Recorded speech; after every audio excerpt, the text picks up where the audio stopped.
Okay, how's everyone coping? You good? Is it enough now? Lie down.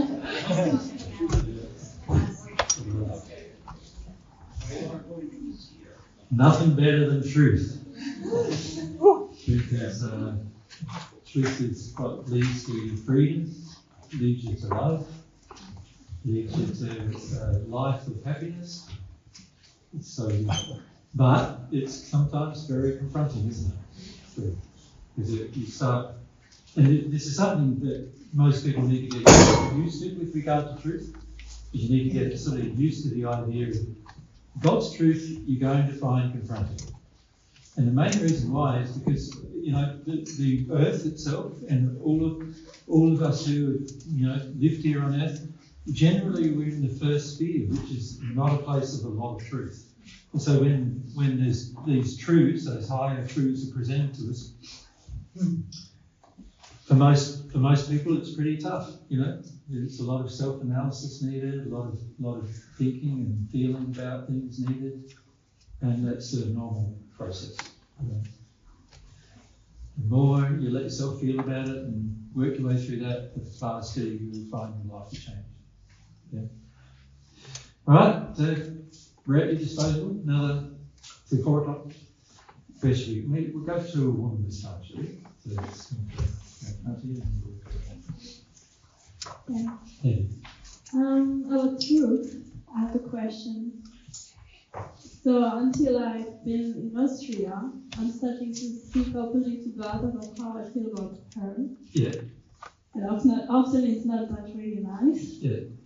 And I found that it's really helpful to know my history also, because when I share how I feel to God and how I feel about her, then I know it's not about God. That's right. It's about how you feel about it. Or and things that have happened in your past that you're not putting onto God. Exactly. Yeah. So, I just wonder if it's the only way to connect to God in a sincere way. Because sometimes I'm like asking to God to come and bring up, but I'm not sure if it's really God who's coming. Yeah, it's a good question, Jenna. What you're doing is right. You need to be sincere about how you truly feel about God. And for most people, that's a pretty difficult thing to come to terms with, because they start realising, wow, I've got a lot of feelings about God that I never thought I had, and never realised were there. And then after a while you start realising, these are not really about God, they're really about my own dad. After a while you realise that as well. And so you start seeing that a lot of the dynamic of your life as a child, so if you think of yourself, so remember you're half of a soul, your attraction is, I better stop telling people. Yeah. And so, when you were a child, when you were just young, you were just feeling like really this half of the soul is really just feeling like Mum and Dad are my God. So it's sort of like, and the reason why, and a lot of parents like that, actually. They like you as a child feeling like you're their everything. You're their boss. You do things because they said to do them. That kind of thing. And Marie saying. No, you're just saying that you're their everything, but you mean sorry. They're your everything. No, you're everything. Sorry, yeah, they're your everything. And so they want you to feel that way. So really, in a lot of ways, most parents set themselves up as God to their child. So the problem with that is that you start taking on all their beliefs, all their emotions, all their spiritual beliefs, and even all of their physical things that they do in their life that are normal. If they go on holidays on Christmas, then you go on holidays on Christmas. If they, with emotion, if they feel like, a certain person that is in their community is not a nice person, then you start feeling like they're not a nice person. and so forth. And when it comes to spiritual things, obviously that's quite marked, whatever they believe. So if they're Christian, you'll probably be a Christian for a while. If they're Buddhist, you'll be a Buddhist for a while. If they're not interested in any religion, then you'll be agnostic. You know what I mean? That a lot of it comes from them. Because fundamentally, for the child, mum and dad are sort of, you could say, a replacement for God. And most parents are not humble in that they don't recognise that the people they brought into the world are not their children. They feel they own their children. So there's some very dark feelings generally that are in families where mum and dad sort of feel like ownership over the child. A desire to teach the child what they believe they have learned in life. And obviously what they believe they've learned is severely distorted based upon their experience and based upon how they have either applied or not applied principles. And so in the end you get all this sort of very dark, sort of, let's draw them in red for that reason, these dark influences upon the child, sensory experience which then gets filtered into the soul, doesn't it? So it's sort of stored in your soul. And then, of course, when we talk about God, on the other hand, so here we have God, right? And now you're starting to develop a relationship with God, or starting to think about God. Of course, whatever you feel really towards these parents starts to get reflected, firstly, unfortunately, back at God rather than the parents. Because for most of us, we still want the relationship with our parents. We still want a feeling of family. We still want a feeling of, the safety of the family, and they'll look after me and care for me, and, those kind of feelings is what we want the family experience to remain. And so anything that mum and dad did that were out of harmony with God's principles, we have a tendency then to start blaming God for them rather than blaming mum and dad for them. But rather than blame, let's call it assigning responsibility to the person who did the damage. Right? Instead, we start assigning responsibility to the person who didn't do the damage. God.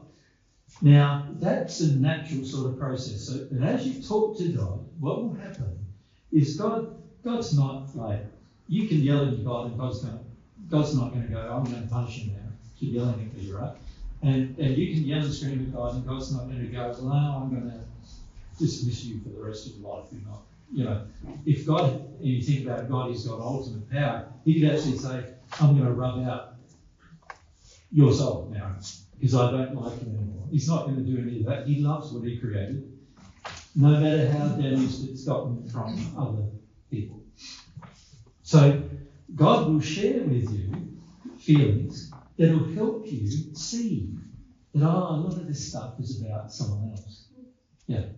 And that's a normal process. Now, the more honest with God you can be about what you feel towards God, it will also help you become more honest that these feelings are actually about your childhood and mum and dad.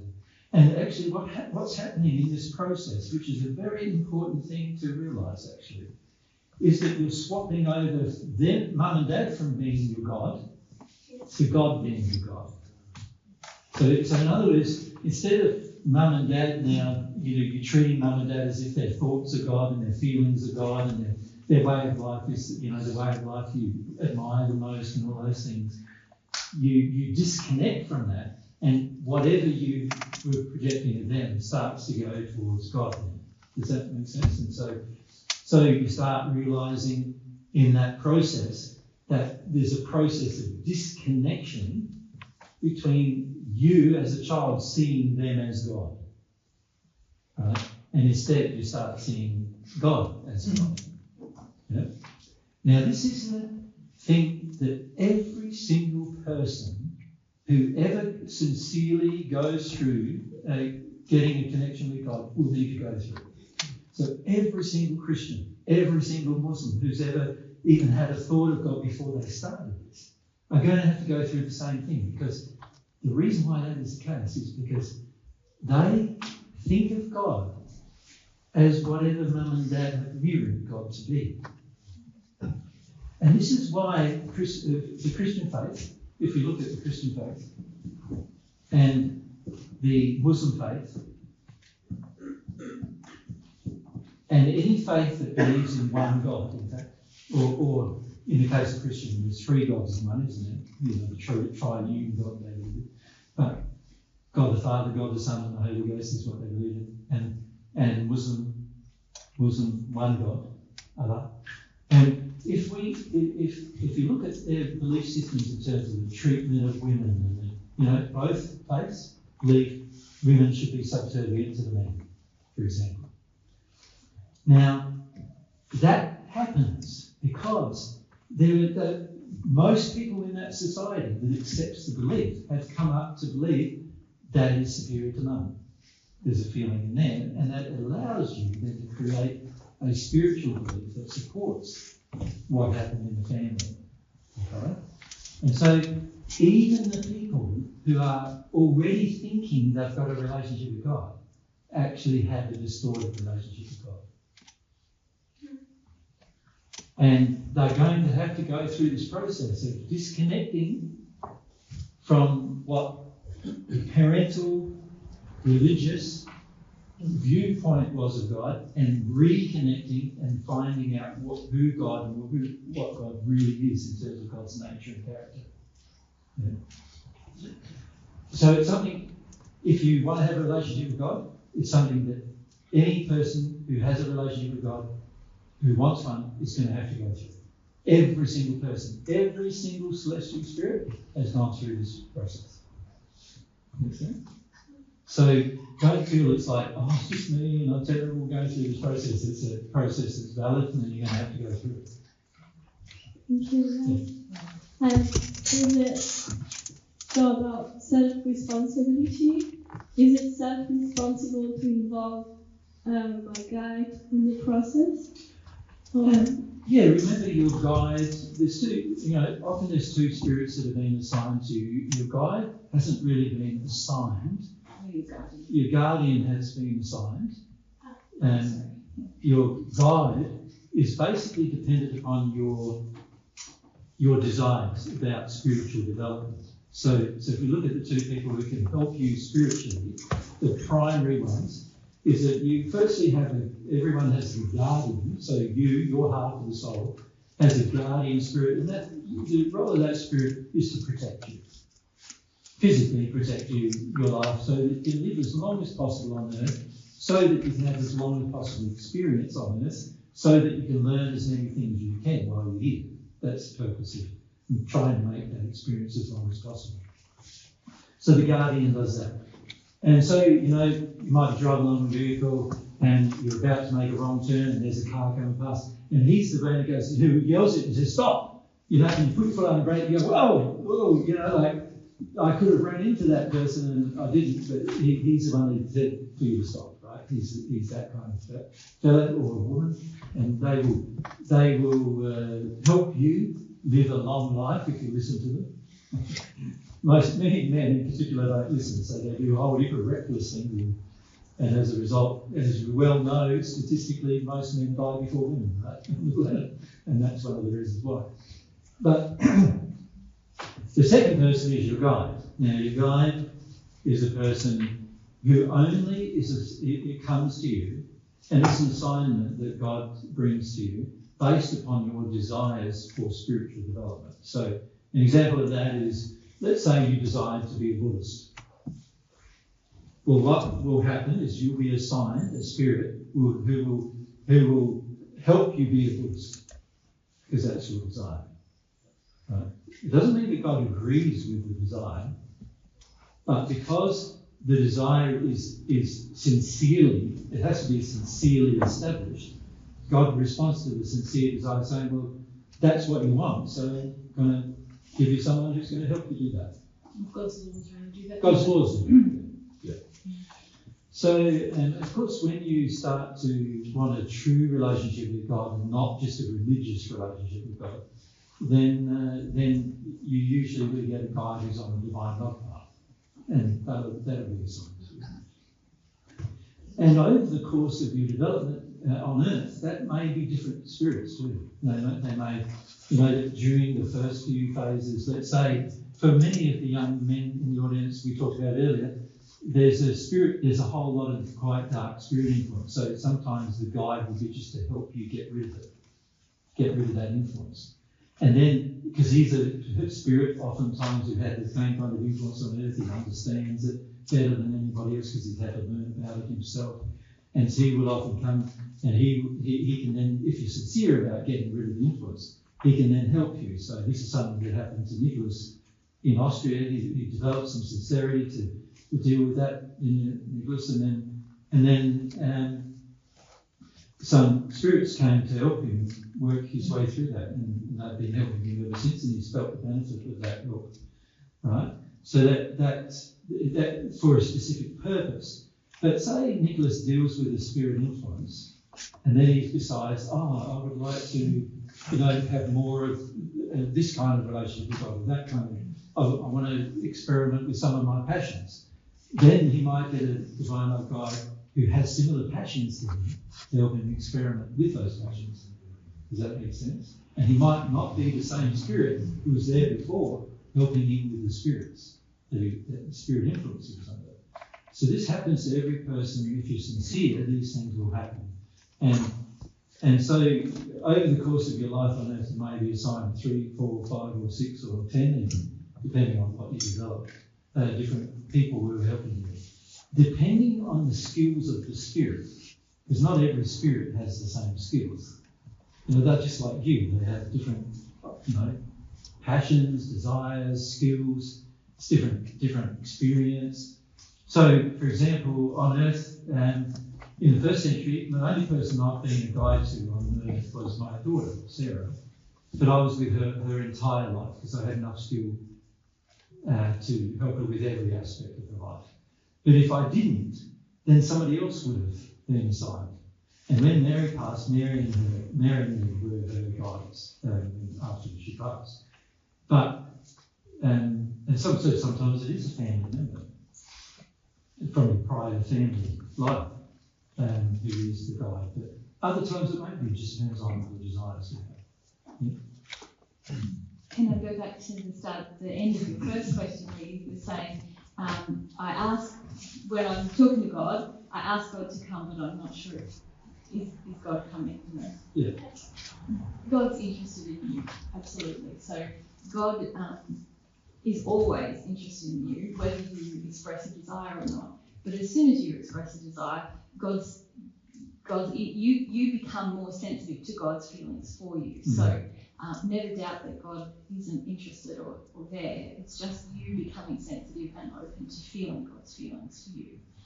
And also when you ask for that for God's, you can ask for lots of things from God. God's love is a good thing to ask for, but even God's truth and wisdom and all those things you can ask for.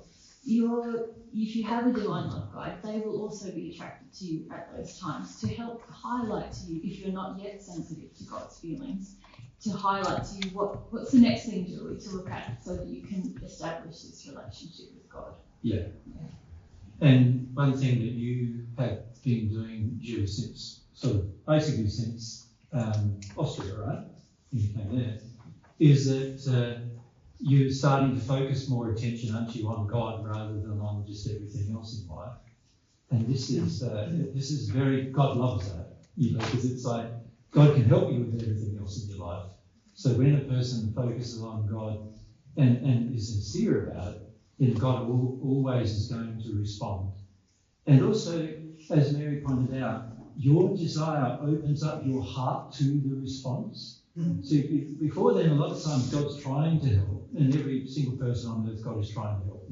He sees every child as his child, and he's trying to help every child. And it's the same in the spirit world. Every spirit who's in a dark place, God's trying to help, personally help every single child. And so God has the feeling, I want to help every child, but if your heart isn't open to the help, then your will is saying, I don't want any help from you, to God, And so by now talking to God, even though you might be sometimes yelling at God, you're now going, well, I'm now recognising you, and God's going, you beauty, that's a great improvement. I'm in the room, yes. I am around and I'm here. And I might not be the image you have of me, even as what God feels, but at the end of the day, by engaging the beginnings of the relationship, you will learn that. Yeah, if you're sincere. So God's very happy when a person starts expressing things to God, no matter how warped and damaged because of the parent relationship that might be. And God wants you also to be listening to the answers as well, right? So that's partially to do with the conscience about how God gives you truth messages, and also God, if you open your heart to receiving the love as well, there'll be times when you go, oh, I know you're not like that, and you have some sincere desire to feel God's love, and under those circumstances, God will give you that love. Initially, for most people, it's sort of like a dribble because we have a fairly closed heart, and then as your heart opens more and more, things change quite a lot, and if you can keep your heart open as possible, obviously things can change quite substantially in a short period of time. It also means, though, that as you receive that love and truth, you're probably going to change things in your life. Yeah. Right? And that's where it gets challenging for most people. Most people start to receive the love, start to have different feelings than they had before, start to have different thoughts than they had before. And then they go, but, wow, it means, if you're in a partnership where the man's abusive, you would want to leave him now. And then you're going to have to deal with some fears you've got now, things like that. So there'll be changes that happen in your life, but God's not going to force those changes on you. But oftentimes, without making those changes, you can't continue to receive the love until you bring yourself in harmony with the love you've already received. Yeah. And this is something that a lot of people neglect. And because they neglect that, they stop receiving the love. And then for many, many years, sometimes for their entire life, the rest of their life, they don't receive any. Yeah. So don't make the mistake of receiving that love, receiving the truth, and then not taking some action. That's it. You don't make that mistake either. You want to receive the love, receive some truth, and then you'll feel like, sometimes you feel like, I've got to do something about what I've got now. What do I do? It's going to. And the beauty of the relationship is that God's confront many of the injuries you have. So you might be afraid of people, so it's going to confront that. You might be afraid to speak up, and it's going to confront that. You might be afraid of your husband or your wife, it's going to confront that. You might be afraid of your mum and dad, it's going to confront that. There's all these things that as you receive the love, there'll be confrontations.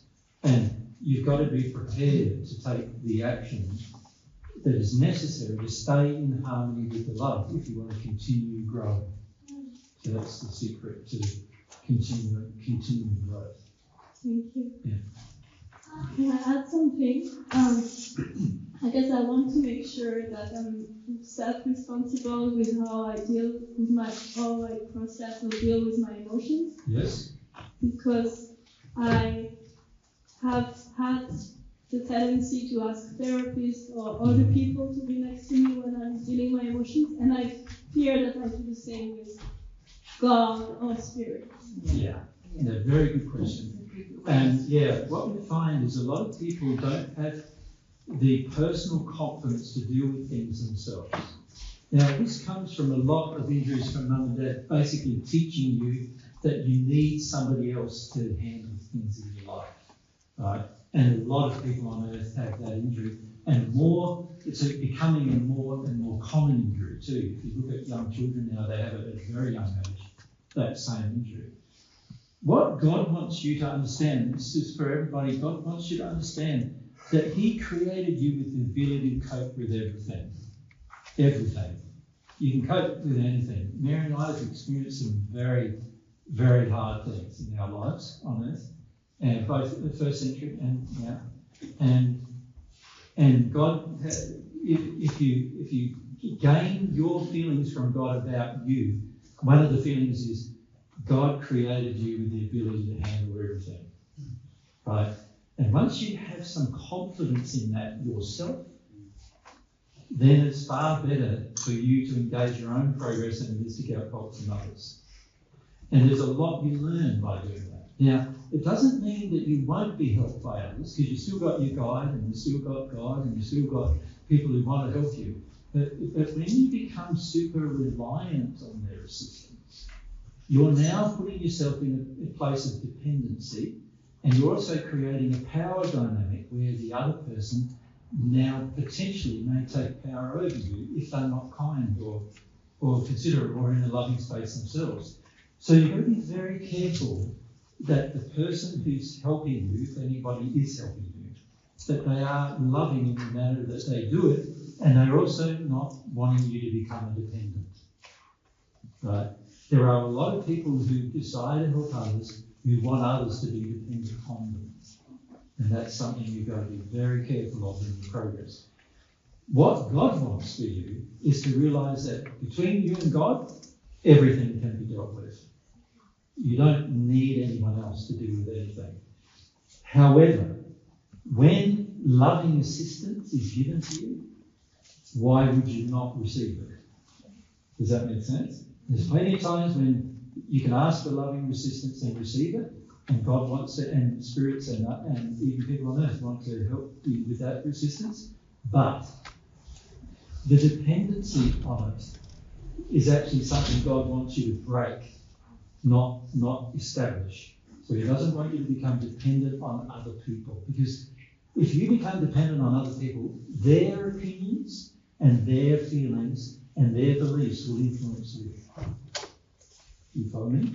And if their opinions and beliefs and opinions are not God's, then you can see you've got to just replace them, not with God, but with another person you become dependent on, which you almost feel is God. Yeah? And there's a big attraction on earth to gurus, isn't there? Right. Oh, I've got a guru, or I've got a, what do they often call them other than a guru?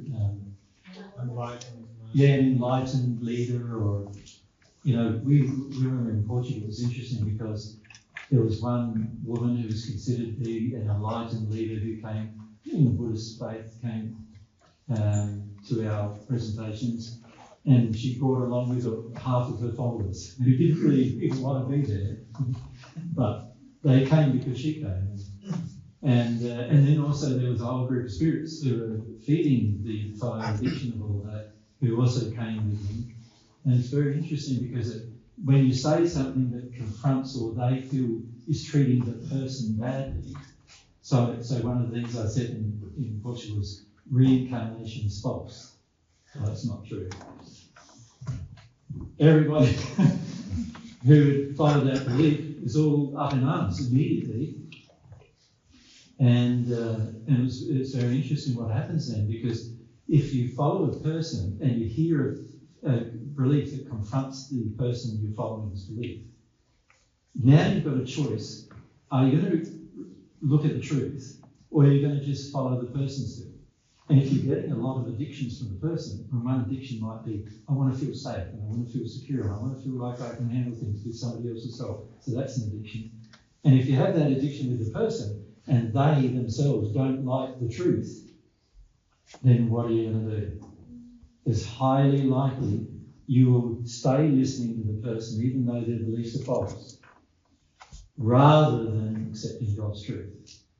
Right? And God knows that God's truth is what sets you free, not staying addicted to a person. So this is where there's a lot of things that go on earth that are very damaging. We see it a lot in general Indian philosophy, Hindu and Buddhist, Indian philosophies, but we see it everywhere. You see in Christianity, everyone becoming dependent upon the minister. Or in the Islamic faith, everyone becoming dependent upon the leader, the sheikh. The imam. Becoming dependent upon them rather than listening to God. And so if that person has an opinion that differs to God, who are you going to choose to follow now? It gets tricky, doesn't it? Isn't it? This is where which is why God wants you to realise you can handle everything yourself. You can deal with everything yourself. You can cope with everything yourself. With God's help, you can deal with absolutely anything and find every truth. And you don't really need another person to do it. However, having loving people who help you is fantastic. It is. And every one of you is going to experience that in your future, no matter what your condition. In the spirit world, when you pass, every one of you, no matter what your condition, will get help from someone else. Right? And I've had help from lots of people. In the first century life, I had about 18 guys who were helping me at one point. And every one of them helped me until the point where they couldn't. Does that make sense? And that point for me was when I entered the seventh sphere. From then on, they couldn't really help me much anymore. I had to do that first myself with my relationship with God. But they helped me up until then. So they helped me do a lot of things. They helped me understand a lot of things about the spirit world that I didn't know. It helped me understand how to communicate spirits, what kind of spirits I was communicating with. And myself and John the Baptist, we used to talk a lot to the spirits. And they helped us work out whether the spirit was dark or not dark. There was lots of things that helped me with. They even helped me with that they had been told by God that I would be the Messiah, and they even helped me with that. They helped me come to terms with that. I found it a big struggle to come to terms with that in the first century. And when I say a big struggle, it took me from the age of about 18 to 31 to do that. Just that one thing. Yeah. And I was pretty sincere about dealing with it, but it was pretty hard because it was just against my whole idea of myself. Not for any other reason than I was looking for someone else to be the Messiah. But it just helped me deal with a lot of things. And they didn't even know what that meant, but they helped me do it. So there's lots of ways that spirits can help you. And if they're loving, that's going to be the measure. Are they loving? Are they trying to take control over my life, or are they just trying to help me with my life? So the awareness that you have a tendency to seek other people to either validate or help you through your emotions, it's a great awareness to have. Yeah. Obviously, there's reasons why, and it's the reasons why that you'll need humility to let go of. And that'll help you discern what's my guide and what's the spirit who's just trying to help me, who's here because I'm needy, if you like. Yeah. So again, if we go back to that previous suggestion we made before the break, remember to write love up and say what love is and what it isn't. What is love is somebody is me becoming dependent on somebody loved. You see, if I write down what love is not, it is not dependent. Right? So love is self-responsible. Desirous of looking after oneself, loving oneself. So if that's what love is, and then I am choosing to become dependent, then I'm out of harmony with love. So that's not a good thing. That's different, isn't it, than being helped by somebody. So there's plenty of times when I've sought help, and we still do, actually. Mary and I, every couple of days, we have conversations with our spirit friends, and I seek their advice on lots of different things. There's lots of different things that I sort of feel or see happening, and I ask them to help with the confirmation of those particular things. There's also a lot of things where we make plans for the future, and they sometimes help me out with whether that's wise or not at the moment, things like that. So there's lots of ways you can see it. But you never ask them to be here with you to help you to process emotionally something. I do that far less. Okay. Yeah, normally for me, I go, and they know now too that I want to deal with all my stuff myself. So I don't ask for that now. Back in the beginning, I did a bit, but now no. Now it's like that. And now they sort of have a hands-off approach to my emotion. They just say, "You got to deal with that. That's it."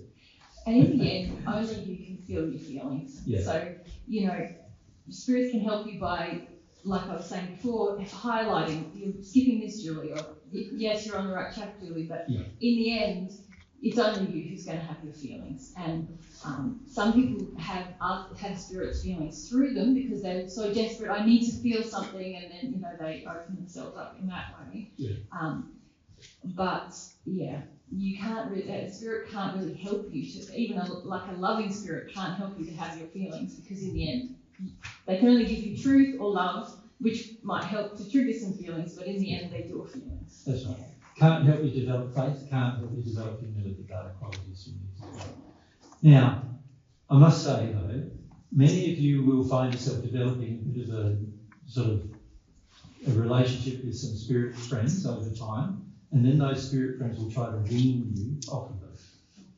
Wean, yeah. It's an old word. What does it mean? It means like when you, like the cow goes away from its mother's udder. So a lot of times it's like a nursing mother breastfeeding her child, right? And sometimes you, the child, get with a spirit friend, get quite connected to them and feel you start needing that. And as soon as a good spirit feels that from you, he or she will wean you from that. He will say, no, we're not having any of that.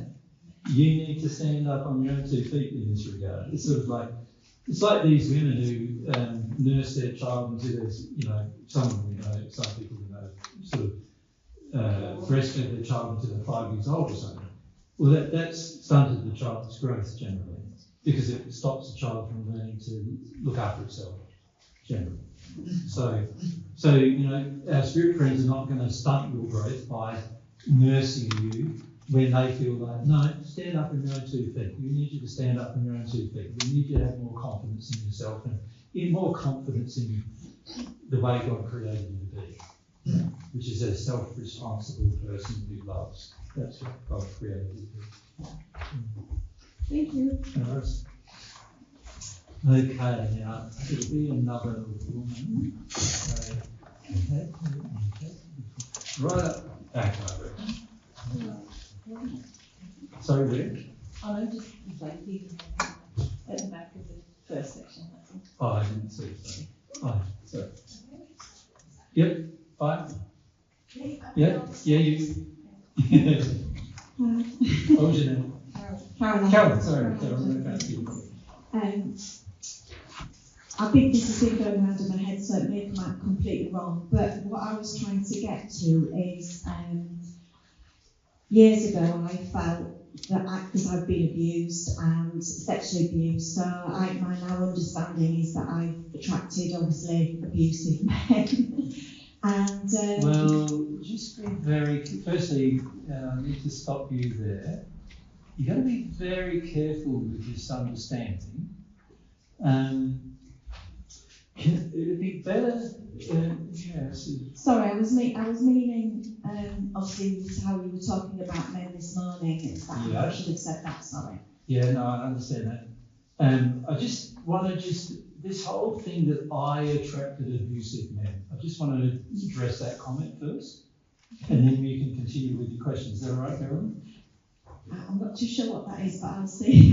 Thank you. Well, do you want to state your question first, and then we'll go back to this point? Or? I think she doesn't. I'm not quite sure what your question is. No, I'm not. I'll just finish what I was saying. So I've attracted men in the past, and I couldn't see the behaviour what I was obviously attracting. Yeah. And I felt I'd found my soulmate, and I'm still not too sure. Yeah. And it was a very, very different feeling. It wasn't sexually from, my genitals sort of thing. Yeah. It was, my heart opened and it quite shocked me. I've never felt that. Yeah. And he actually felt the same. Okay. And since that day, I don't think I've had a day where I've not felt something about him. Yeah. And ex-boyfriends, I'd always, within a week, I could have forgotten them and not felt them, not thought about them. And even when I try to forget this feeling, it just whoosh comes back in, and it's like, oh God, it sends me putty. So is this someone you've known all your life, or? No, just probably the last 16 years Okay. since I wanted to know about soulmates. When I heard you speak for the first time about soulmates, but I'm not too sure whether that's true. I decided it, but it was more, I can't get him out of my head and my brain, and it drives me bonkers. Because normally you could be able to get him out of your head with some. But it's just body. I can feel him around me, and I So want to is he in understand spirit or is he on earth? He's on earth. Yeah, he's on it. Yeah. So it was what? How can I get rid of it? Why do you want to get rid of the feeling?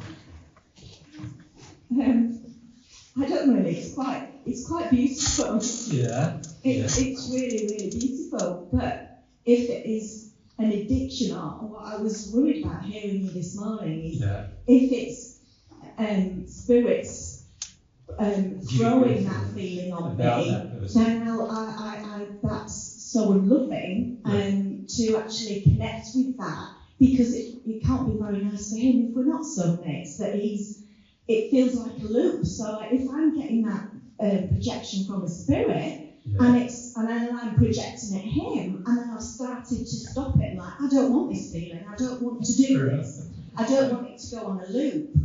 I can see what you're saying. Does that make sense? Yeah, but not really. But yeah. No, I understand completely what you're saying. I'm just in terms of answering your question, there's a few things we will look at first. Firstly, the issue of being abused. Let's look at that, and also look at dealing with that, shall we say. So let's start there. So your half of the soul has some areas in your past, which you've discussed with me if you haven't, where you've been sexually abused, right? I didn't realise it at the time, but then I went into it and realised it when I was a little girl, my dad. But I totally blocked it out, didn't have a Which most people do. Yeah. Yeah, most people. And this is why I want to talk about it, because probably a lot of people don't know that either, do they? And people just close it down. And correct. I've not really heard a lot of talks about sexual abuse at a young age and how to. Oh, we've talked a lot about it, yeah, because we've had a lot of people we've met who have had different issues of sexual abuse that have had to do with it. So I was about 40 before I realised that I had. Yeah, it's a very common thing, of course. Yeah. Isn't it? Because there is a lot of sexual injuries on earth, and therefore a lot of abuse is going to happen. And it's more common, obviously, for women than men, but it's still very common. Yeah. Okay, so the abuse, what the abuse does, and I don't want to talk about the abuse itself. What I want to do is talk about what it does to you. Does that make sense? So what it does to you with regard to your relationship with the gender of the person who abused you. So like if a woman had abused you, then these feelings would be probably towards women and yourself. If a man's abused you, there'll be feelings towards the man and yourself in relation to them, right? So depending on the gender of the abuse, of the abuser, you will have created, through the process of getting abused, you will have created inside of your soul some feelings, right? In the relationship with how you see yourself. So firstly, it's how you see yourself. And also then how you see that gender. So in this case, men, it was a man? Yes. Yes? I know it's a man, I was just saying.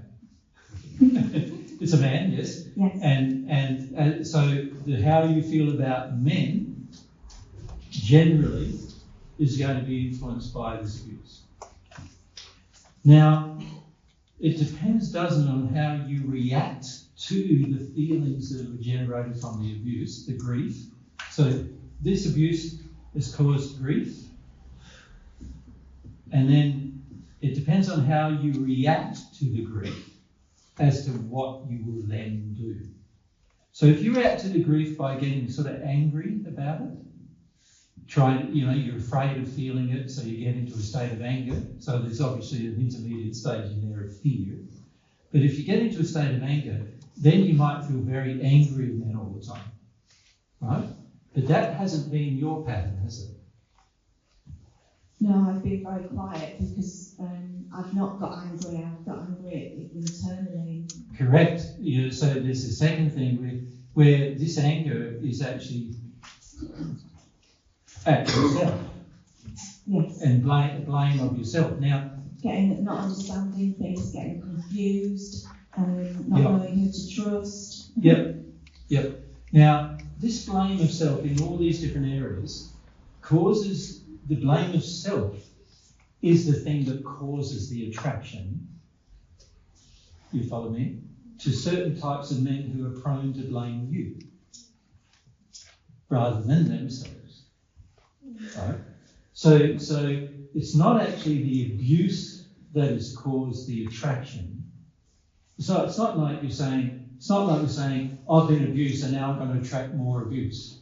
That's not how it works. What happens a lot is the women who have been abused frequently, they start blaming, all their anger is upon self. Now, the problem with dumping a lot of anger on self is that it opens up the ability for people who are also angry with women to take their anger out on you because you're already angry with yourself. Does that make sense to you? Totally, that's what I'm attracting right now. Yeah. That's right. So, and we could say attracted to. You're attracted to even. Yeah. Because you're blaming yourself. You think that it's normal to blame you. Which is what I've always had. People have done that, so I didn't know any different, and they made me believe. And that's what we were talking about earlier this morning, isn't it? That's what happens. You believe that you're wrong, that you've been abused, but actually it's the abuser that's doing wrong. Yeah. That's right. Yeah. And what he's doing is he's taking advantage of the fact that you're going to blame yourself for how he treats you. He's taking advantage of that, right? So that shows you his bad condition, his bad condition, doesn't it?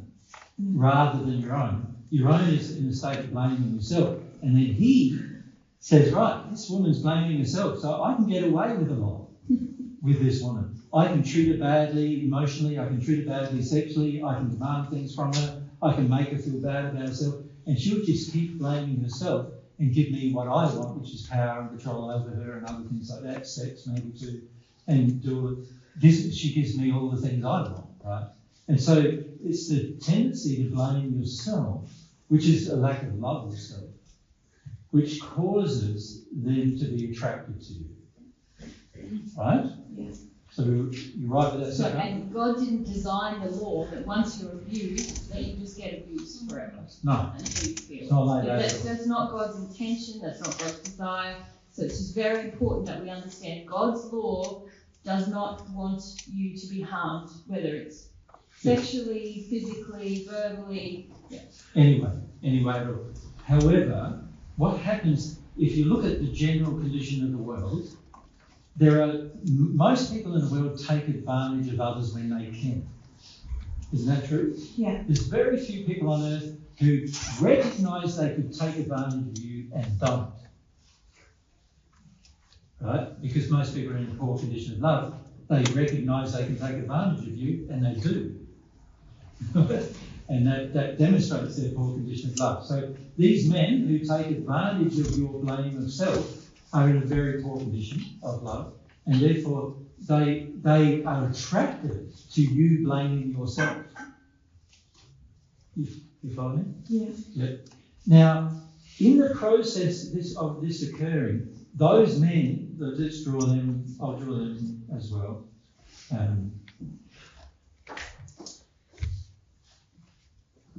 Of course, they're connected to their own soul, you could say, or their own half of the soul.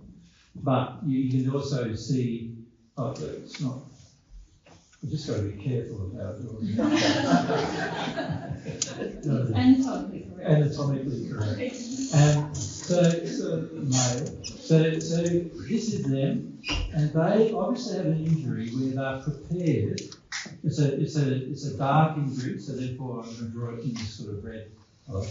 They're prepared to blame the women for a lot of things, which means that they've grown up with a mother who's blamed herself for a lot of things, and also given them the feeling that they shouldn't blame themselves for anything. Right?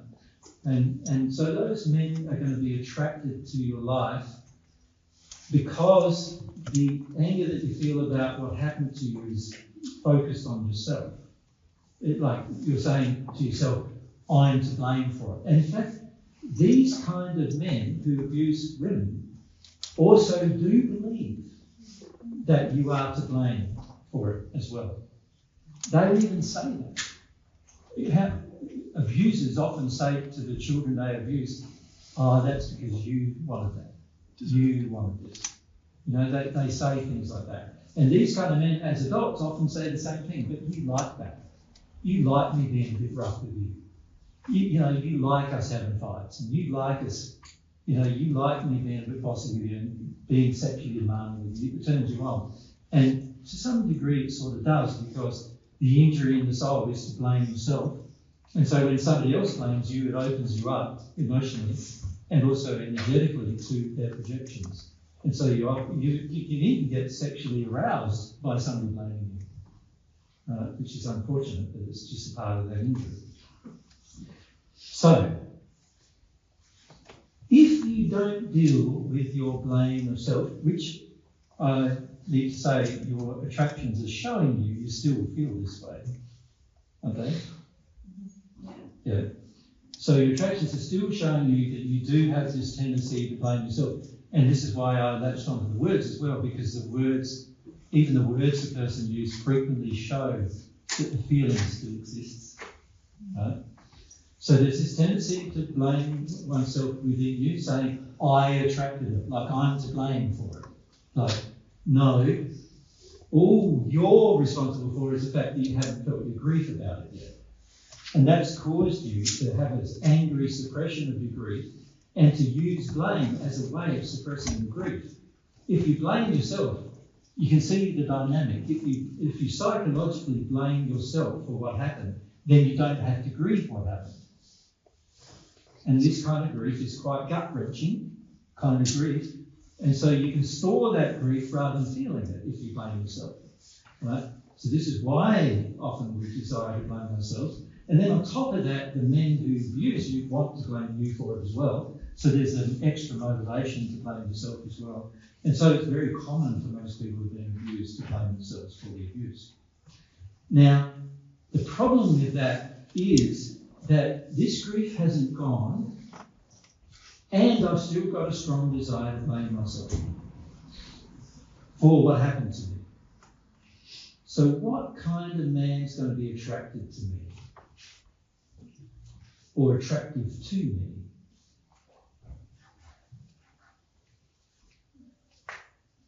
This is something you don't want to face. Somebody that's not, that won't treat me nicely. Yeah. If you look at your history, you can see that's Abandon true. me and not be there and say that they love me and I'm your soulmate, but then obviously actions don't follow the words, which is what I kind of. Now, if the man is even your soulmate, can you see that unless you heal this, you're not going to know, because you're already in a state of attracting a man who's going to take advantage of your blame self. Unless you get to this grief and stop blaming yourself at all for the abuse, can you see you're going to be feeling more attracted to a man who blames you, and you're going to be more emotionally open to the man who blames you, unless you feel this grief. Now, if this man is your soulmate, as you claim, the one that you know about. I don't know. Well, yes, you're right. I do claim he's my soulmate. Correct, you do. I do claim it. I say it all the time. But Exactly. I'm not being humble. Okay. I'm not being humble in what, like you said yesterday, I'm not humble to know whether I'm right or wrong, and that's my problem. Well, you do feel you're right. So, Doesn't mean I am right. Because otherwise you would say, right. So you do feel that he is, but while you have this, you are going to be very prone to attracting men who want to blame you. And they might even say they love you and care about you, just like an abuser would, by the way. You think that a lot of abuse happens not violently, but I love you and this is why I'm touching your private bits, type of thing. You know, I'm just pleasuring you. That kind of thing that a lot of these guys say to their victims, right? In a way, they're saying the same to you, and then blaming you for not having the relationship or, you know, sorting out the relationship. But again, the attraction is to blame, is to this desire you have to blame yourself. Now, that is all avoidance of this big grief. The desire to blame yourself is an avoidance of the grief. You will only grieve when you understand the truth, which is you're not to blame. And once you start feeling you're not to blame, then you'll have something to cry about. Once you believe you're to blame, you are switching off your grief. I felt very blamed for a lot of things for a long time, really, and coming here these last few days. Yeah, we haven't seen each other for a while, have we? No, and so that's great. Thank you. Thank you for coming, and thank you for that for yesterday. It was really. Yes, pleasure, Carol. But can I just finish this here? So what I'm saying to you though is that the person you're thinking is your soulmate, even if he is your soulmate, he is obviously attracted to you blaming yourself, and that's the problem. Because it doesn't matter whether he's your soulmate or not. If he's attracted to you blaming yourself, then whatever relationship you may set up with him, it's damaged from the beginning. Yeah. And can you see, unless you get rid of the grief that causes the anger to blame yourself, unless you get rid of that grief, and also work through why you want to get angry with yourself rather than feel that grief, which is all about your fear of how big that grief is. Right? Unless you deal with that, then whether he's your soulmate or not, you're going to be attracting a man who's going to have a strong tendency to blame you. Now, if he turns out to be your soulmate, can you see that's going to cause you a lot of damage, right? If you allow him to have a relationship with you without you dealing with this, it's going to cause you a lot of damage because he's going to start blaming you for things in your relationship, and you're going to take on that blame. And if he is your soulmate, you're going to be more open to taking on that blame from him than anybody else. And that's going to make your life very hard. It's been very hard since I've last seen it. It's been very hard. That's everything. Yeah. So it's very important that forget about him for a moment. So I'm saying forget about your soulmate if he is your soulmate for a moment. Which I know sounds a bit running. Because unless this is your dynamic, and unless you deal with that dynamic, any relationship you have with him is going to be tainted. Yeah? And the problem with that is you're not going to be truthful with him because you're blaming yourself. When he is to blame, you're not going to be truthful with him about him being to blame for something, for some irresponsible, unloving thing you did. And that's going to cause you to enter this dynamic that even if he is your soulmate, you're going to have a very bad relationship with him. Now, of course, he could choose to deal with that feeling, couldn't he? But I'm saying this to you because you can't control what he does. No. You're not going to be able to control him for the rest of your life existence, even though he's your soulmate. A lot of people think, I get my soulmate in my life and I'll be able to get good control of him. You know, and that's not the way it is at all, as anybody who's met their soulmate too. So what needs to happen is he needs to sort himself out too as to why he's attracted to this. Now, to you blaming yourself. Now, the man you're talking about has no awareness of himself in this regard. None at all. He doesn't even believe in personal development. Correct. Right. So is he going to do this? No. He's not going to do it unless you deal with it yourself. And then whenever he tries to interact with you, you'll be able to No, this is why. You'll be able to be direct with him. He's not going to do it in his current state. Now, one day in the future, that might change through all sorts of things, because God's trying to lead him to truth just as much as he's trying to lead you to it. Yeah. But unfortunately, he's in a very shut down state in terms of taking personal responsibility for his life. And so the reality is that he's probably unlikely going to do it, very soon, unless you make this change. And then, if he is your soulmate, he'll feel pretty confronted by the change.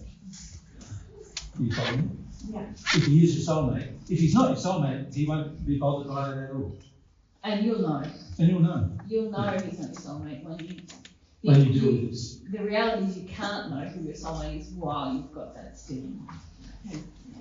Yeah. So could you just go back and explain that why in previous ex-boyfriends I would forget about them within a week or 10 days, but this feeling won't shift and it won't go, and in fact the law of attraction will bring me his initials or a smell or something. It's constant, and it can be really wrapped up. You're not in a relationship with him? Pardon? Are you in a relationship? No, I haven't spoken to him for 3 years, 4 Yeah. years, something like that. Yep. So, why would you think that might be? well, I'm just questioning. I would convince myself before I came here today, oh, he's my soulmate. I'll get this feeling from him. Oh, it's just wonderful. It drives me mad. But in reality, when I listen to what you said today, is it spirits just pumping me with the feelings to keep away from the grief? Well, yeah, if you look at this dynamic of what you're trying to achieve, which is blaming yourself to avoid your grief, right? That's what you're trying to achieve, to avoid this big grief, because it's painful, right? Trying to avoid that. And the spirits know that while you blame yourself, they can arrange your life so that men like this are attracted to you, Or you're attracted. or you're attracted to them. And they can set up sexual liaisons for you to go with the kind of men that they feel they themselves to be. And if they give you those particular feelings, that all they're going to do is say, here's your soulmate, here's your soulmate, here's your soulmate, and give you feelings of openness towards them. You say you feel him around you all the time. This man isn't feeling at all. Is he? Is he feeling at all? It's quite interesting, because when we first met, he actually said, what are you feeling? And I would say he's the most person that's talked about feelings, but he's obviously not, because otherwise. So, What are these spirits? If these spirits are around you, what are they trying to do? they're trying to make me still stay in the same dynamic. Yeah. But for me, it felt like an antenna I had got. I had an antenna on my head, and I was always like this. I was probably looking for the one. And then when I met him, it's like it fell off, and I don't have any attraction to anybody else. You were looking for someone to help you with your grief. Right. It's not the same as looking for the one. Okay. You're looking for someone to help you with your grief. Okay. Now, people want to take advantage of that. You blame yourself for what happened, and it helps you avoid your grief. But the blame yourself means that spirits can come along and help you blame yourself for a lot of things, which you do, right? Mm-hmm. Yeah. So you understand this dynamic, but you're not understanding what it attracts. All right. Say that again. Last week. You sort of get what I just explained here, Yeah. but you don't get what it attracts. What does it attract? You blaming yourself, what does it attract? I'm assuming it's spirits because it isn't a physical person, because I don't know any of the money. I'm saying physical or spiritual, I don't care. What does it attract? What kind of person? I'm not a very loving person, kind person, abusive person. Yes. That's what it attracts. Yeah. Yeah. So that would apply whether they're spirits or people. Yeah. Would it not? Yes. Okay. So if you are disconnected from God yourself, and if you're not, practicing principles yourself and not morally connected to those principles yourself, which to a large degree over the last 15 years you haven't been, Great, yeah. right? Then of course that this particular dynamic that's occurring in yourself is going to attract people who want to abuse you spiritually. How do they do that? They get you in a dynamic with somebody on earth where you blame yourself more.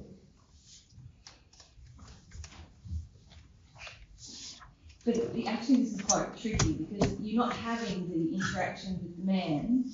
He's still a fantasy at this point. You haven't actually spent time with him in a relationship. So that, for these spirits, that's kind of handy. Because if you think about all your ex-boyfriends, you got to sleep with them, you got to live with them, and then you're like, oh, now, see ya. That's why you think of them afterwards. But this guy, he's still like an idea yet to come in the future. That you can stay in an imaginary place with, and open yourself to sexual energy coming from these spirits, a sexual exchange with those spirits. And interestingly, in the last month or 6 weeks, I've actually kind of thought, no, I don't want that sexual projection at me. I felt that. Yeah. And I don't know whether it was about the time I was thinking of coming to see you again, but I just thought, no. This guy is not aware of sexual projection out here at all. So, where's the sexual projection coming from? He describes it that he felt I was his soulmate when we met. Yeah. He's married and he won't leave and he doesn't want to leave. Yeah. But 3 years ago he said he would leave and he would deal with things, what he needed to do, and come. Which he hasn't done. And I felt them all around me, I felt that, but I'm now questioning, my question was, I don't know if you want to answer yet. No, because it's quite obvious I think from we've what I've answered described what you. the answer is. Yeah, I think we've answered you, but you're a bit caught up in the story of it and not interested in the truth. Yeah. Yeah. No matter whether he's your soulmate or not, what I'm saying is that's not the person you're feeling. No, You're feeling that the spirits who are giving you sexual feelings and you're having sexual feelings thinking it's him or his spirit or his soul. I can. And you're actually sharing it with them. Yeah, and that's why I felt to stop in the last 6, and that's why I was getting annoyed with it, because I was feeling it didn't feel right, it didn't feel... Yeah, Correct. But now you're still just in the story. So now you stop the story. Yeah. So Mary, continue saying. Well, I think Jesus said it, yeah. Just that you're in a dynamic with spirits who are trying to get you to keep this fantasy about this guy. So that you keep giving them sexual energy in the guise of them being this guy. Yeah. And when you're around him, that in the past they might have gone, oh yeah, have some feelings also for Caroline. And he is the kind of guy who will also do the same thing as these spirits. Yeah. He is the kind of guy who's incorrectly, he's married, but he's sharing sexual energy with you when he sees you. So that's off, right? Yeah. So he's a very poor moral condition. Yeah.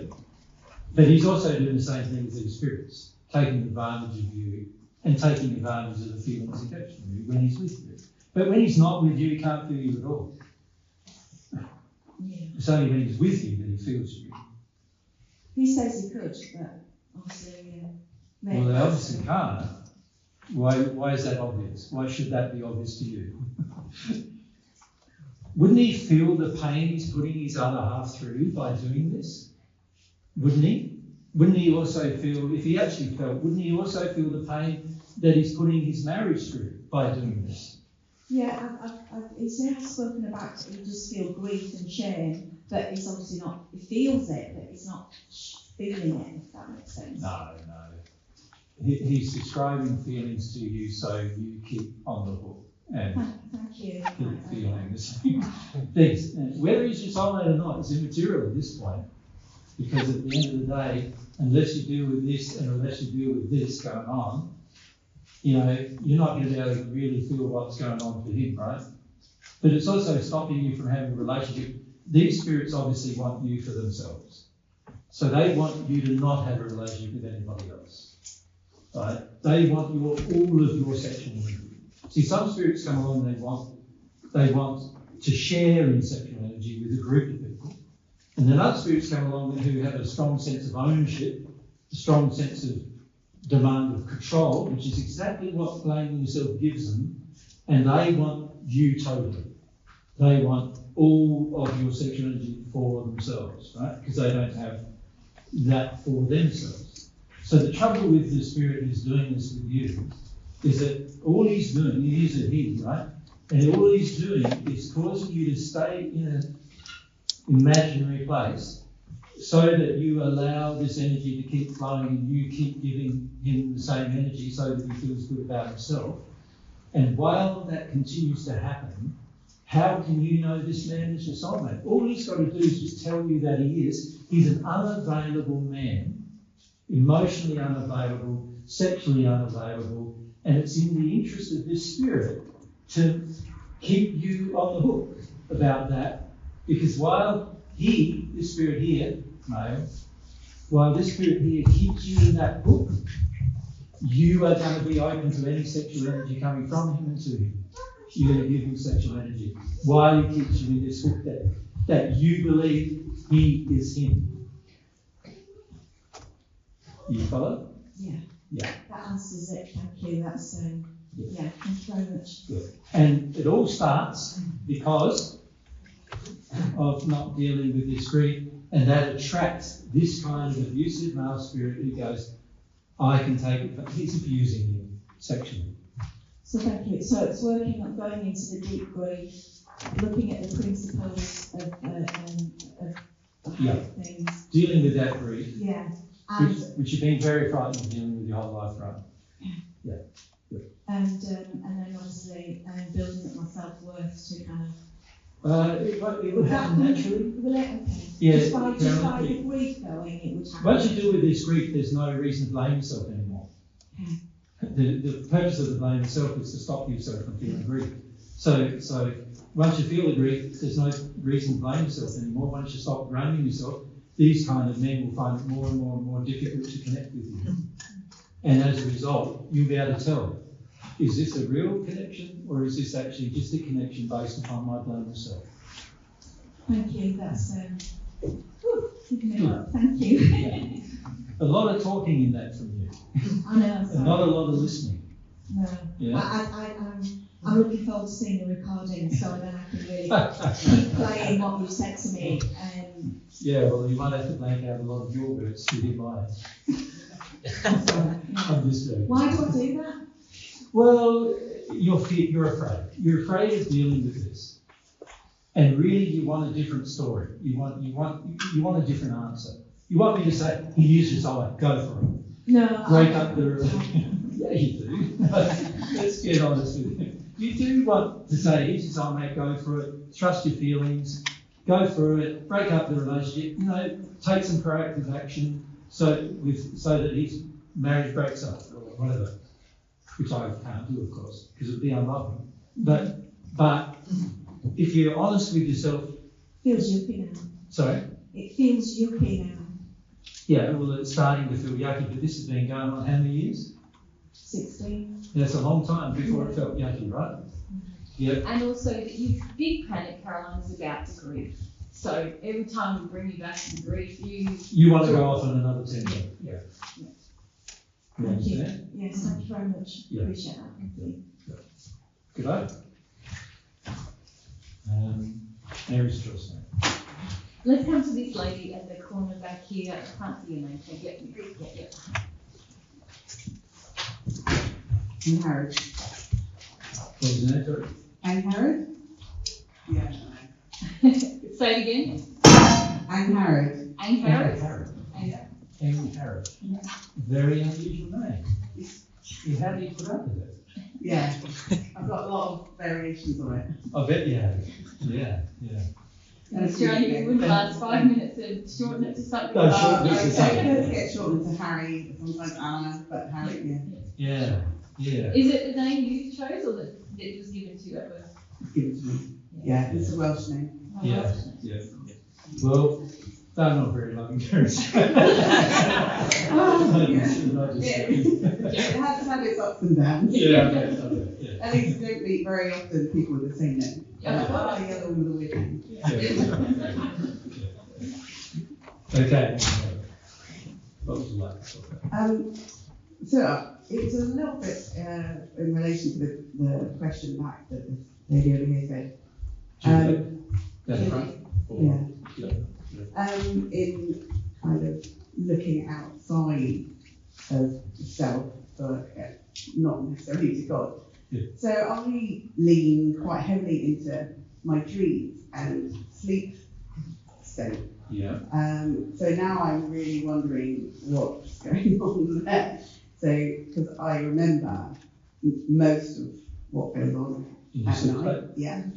And sometimes it's just bonkers and all these places I go. Often it's really helpful. I get quite a lot of information. Yeah. Sometimes it's really unpleasant. Yeah. So I kind of lean into that. Yeah. But now I'm like, what's happening? So from spirit influence or what's my attraction?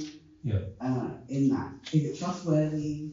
And I'm a bit confused how it applies to the principles. And so far, have you examined the principles yourself?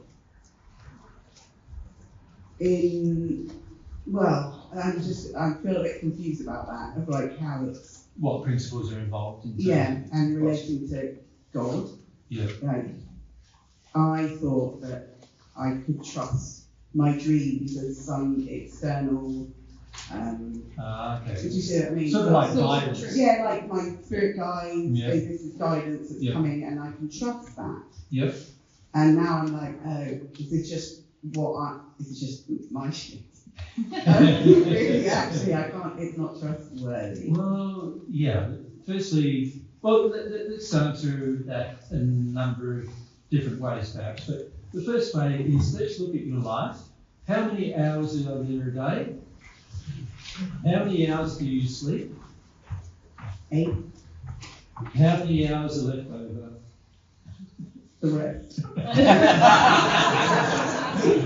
I'm not a person who likes mathematics. So we have 16 hours of the day. How much is that in terms of percentage?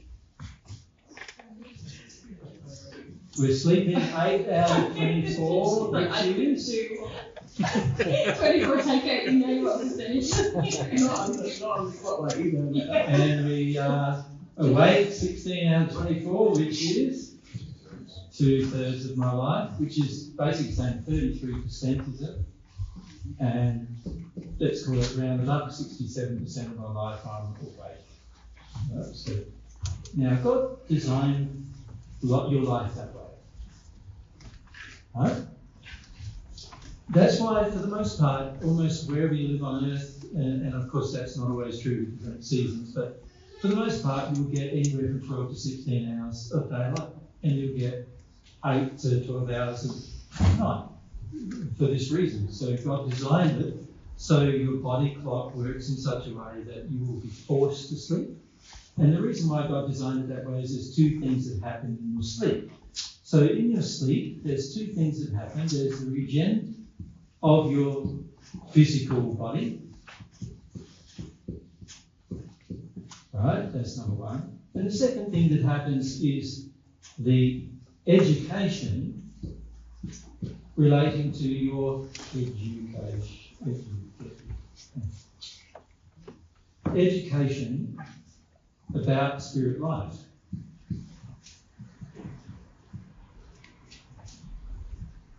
Let's call it of future life, because that's where you'll be in the end, right?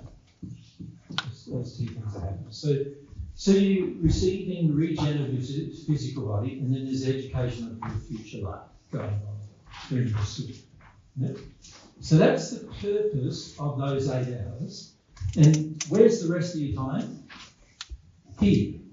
So obviously God feels, or anybody who's living on earth, that there's more education to receive here on earth than there is to receive here in the spirit world while you're asleep.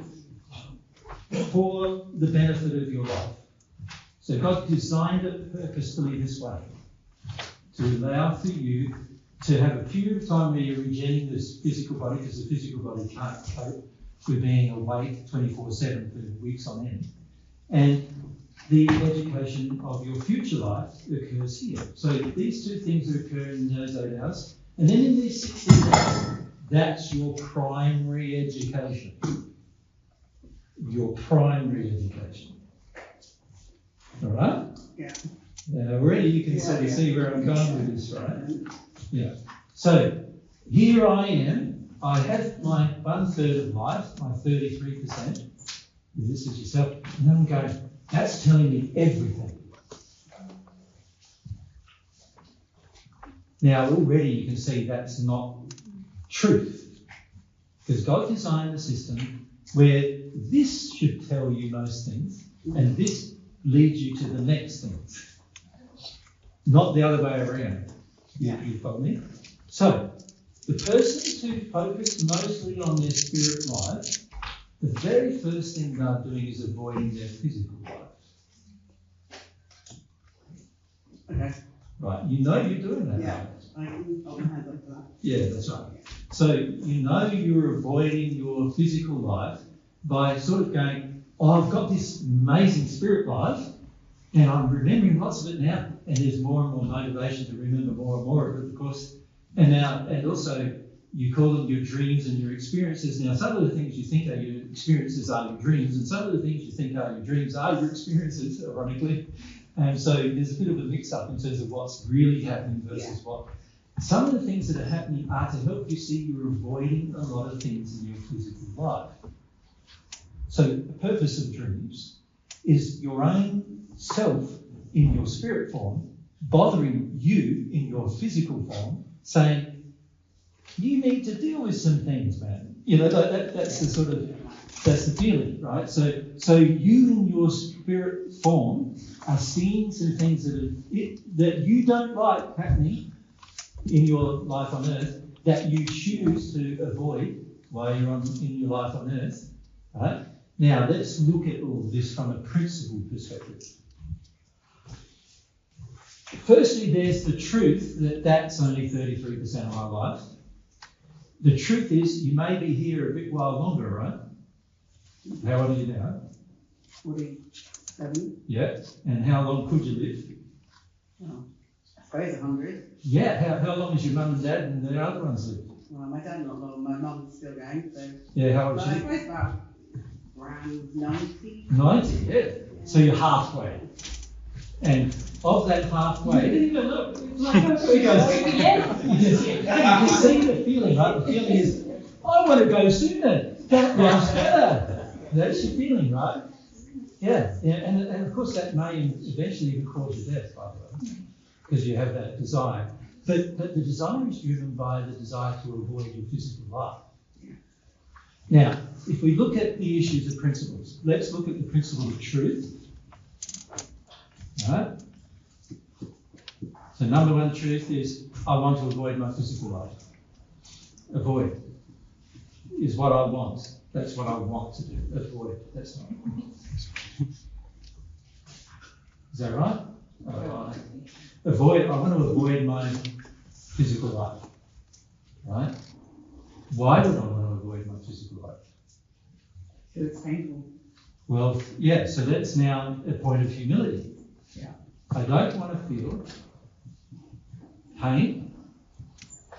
I don't want to also, what else is around another reason why you want to avoid it?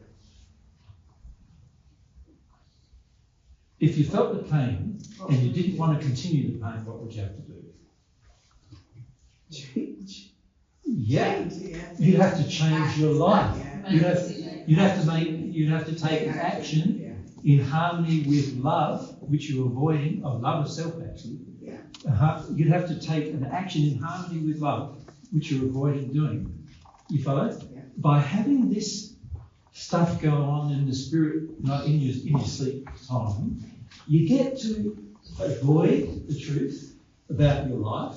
You get to avoid the pain of your life, and you get to avoid taking action in harmony with love of self while you're in this life. And actually, you're working towards, from an emotional perspective, you're working towards wanting to die out of this life. To not be here anymore. You follow? Yeah. Yeah. Which is actually almost like suicide. Yeah. Isn't it? Yeah. Just because you want to avoid the pain, Yeah. the grief, and you don't want to take actions to love yourself. Now, obviously, you're very afraid of taking those actions. Otherwise, you wouldn't want to live most of your life here, right? So there's a benefit to your life there. Which are these benefits? But God's trying to encourage you to go, if you pass into the spirit world while you want to avoid truth and you want to avoid pain, what do you think your spirit life's going to be like? Not much fun. Not much fun, because all of God's laws in the spirit world say don't avoid pain and don't avoid truth. So you'll be in quite severe disharmony with those principles when you pass. And people who are in severe disharmony with the principle, where do they go? Into the first sphere, in the hells of the first sphere generally. And is that going to be pleasant? It's not going to be as pleasant as you think, right? If you do that. It's going to be very much the same and perhaps a bit worse than your current life. Eric, No? ironically, in the state that you're in of avoiding your kind of lived existence on earth now, ironically, and seeking the spirit life or the sleep state experiences, ironically, if you pass in this state, you're very likely to become earthbound to do exactly the same thing. Avoid your spirit life by trying to have experiences in the other, Direction. in the other direction. So that would be an irony, wouldn't it? If Yeah. you avoid your whole life on earth and then you end up And you back die here because on of that earth. avoidance. All right, well, that's something I hadn't Exactly. Yeah. But you can see the truth of the spirit world is the truth. The spirit world is more definite about you not avoiding. Yeah. It forces. See, here on earth, to a degree, you can have a level of comfort. Here in England, you can have a level of comfort. You can get the food you want, and you can get the drinks you want. And, you can plan your life around avoiding most of the pain that you have by doing, things or going on excursions and all sorts of things you can do here. You won't be able to do that there. Whatever your pain is, you're going to be confronted with it there. And I'm realising as you're saying that, so I get that. So I witnessed that when my dad died and he was then experiencing all his pain. So I really know that's the truth. And I think I thought, well, it's going to be easier because I can't avoid it there. And so that somehow... no, you can avoid it there by becoming earthbound. Yeah, it never occurred to me, but you can avoid it. In fact, a good 20 billion of spirits currently on earth are all earthbound because of the same reason. They want to avoid their spirit life. Yeah. Okay. The trouble with avoiding pain is that it causes you to avoid it wherever you go. So when you go to the spirit world, you're going to continue avoiding it. Right? And from God's perspective, this is how God feels about you. He's going, don't die. Deal with this problem of changing why you're in pain before you die. Right?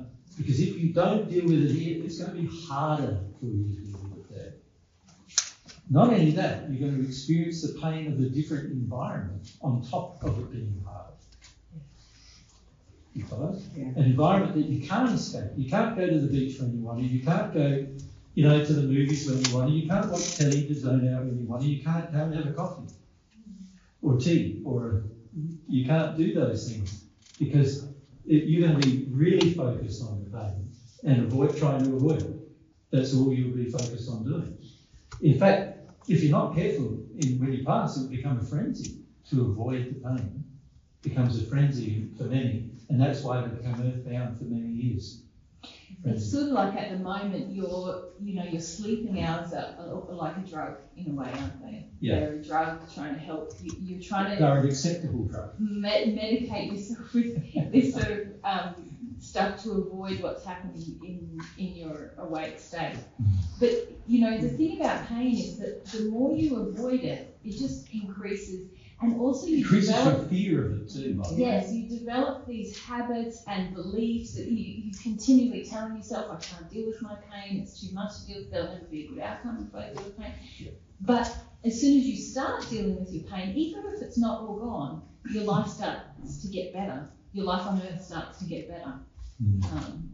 So you sort of, you've got a lot of happy life potential on earth, you know.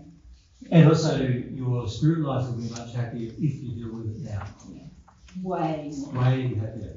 Okay. Yeah. We've seen many people do this avoidance here only to experience extreme pain there. Yeah. And it's not the kind of pain there you can get out of as easy. Noted. Yeah, we've had friends who have died from cancer, for example, and are in more pain now than they've ever been on earth. And they died a painful death, but they're still in more pain than they have on earth because they're still avoiding the emotions that caused the problem. And so, this is the truth about the spirit world that most people ignore, and almost all New Age circles deny as well. And this is why a lot of people are attracted to New Age beliefs, because it helps them leave, I've got pain here, go there, and I won't have pain anymore. Yeah. The majority of people, when they pass in the spirit world, that's the time that's the most painful. Thank you. So you're better off dealing with pain here than there. And not getting stuck. Sorry? And not getting stuck here. Yeah. That's right. That's right. Yeah. So I don't have any problem with you having a nice experience when you're asleep. That's all good. No problem with that.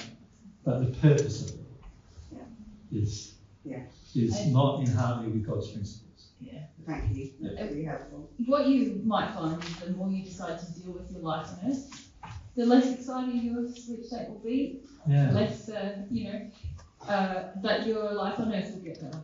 And Yeah. so, you know. Yeah. And not only that, you're learning lessons while you're here about desire, dealing with pain, that you can handle it, that you can deal with anything. You have more confidence in yourself as a result. You have more confidence about making decisions in life. You won't be driven by as much fear. And all of these things will benefit the spirit life.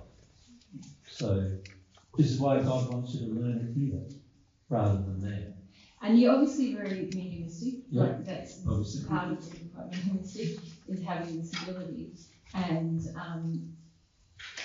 I don't know about you, but sometimes when I'm denying stuff in my life, my dreams and I wake up exhausted. Yeah. It's been a big night. Yeah. Like, Hours and hours of yes. eventful, Yeah. Lots of stuff going on and lots of things to So you don't wake up rested. You don't wake up rested, No. and then it's harder to get to you. So in this cycle of like, oh, can I get to sleep? Oh, but sleep isn't restful, and now I've got to do life, and I don't want to deal with life, so I'll go back to sleep. And so, actually, you can turn this thing around and use your powers for good, mediumistic powers for good. For your own sake. Yeah, in your way state. Yeah. Makes sense. Thank you.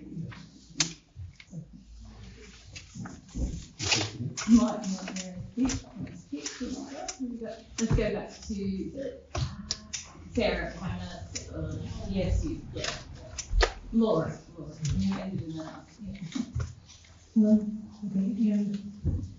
Feel a little bit scared. Over the last couple of days, when I've been attending these talks, I've come to an awareness that when I engage with people, I don't have a sincere desire to love them. I feel like most of my engagements, I'm trying to get something from somebody, or it feels a little bit codependent.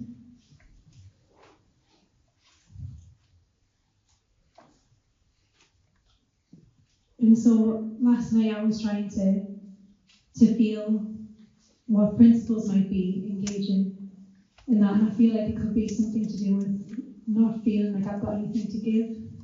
So yeah, you could say, can you, that so it's really about a love principle, isn't it? well, there's a number of principles involved, isn't there? But let's look firstly. So I'll just write Laura. Yeah. Laura. So this is Laura. Notice I haven't drawn her as a just because it takes too much space. And I need more space. So Laura, you're basically saying that one of the emotions inside of you is that when I'm dealing with others, I'm basically looking for things from them rather than giving things to them. Now, you can see that there might be a number of reasons why you want things from people. And firstly, it could be what you said, couldn't it? Which is the thing you'd like it to be. Yes. We usually start with the thing we like it to be. No self-love. No self-love. Yes. Now, how does no self-love, according to your assessment, cause you to not be interested in other people? For me, it feels like I've got nothing to give. It feels like a fear that I've got nothing to provide somebody else with. So nothing to give. Yeah. Why do you feel that there's nothing to give?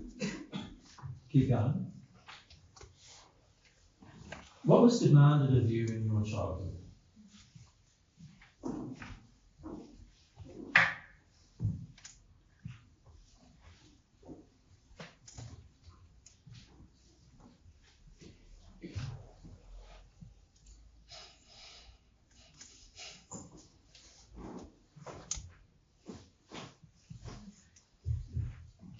You can feel that, can't you, like what was demanded of you in childhood?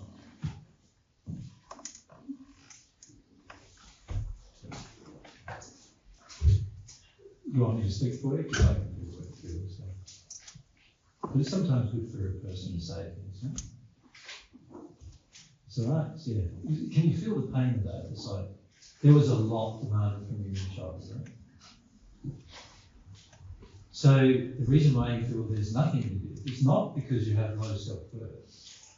It's because you were demanded from in your childhood.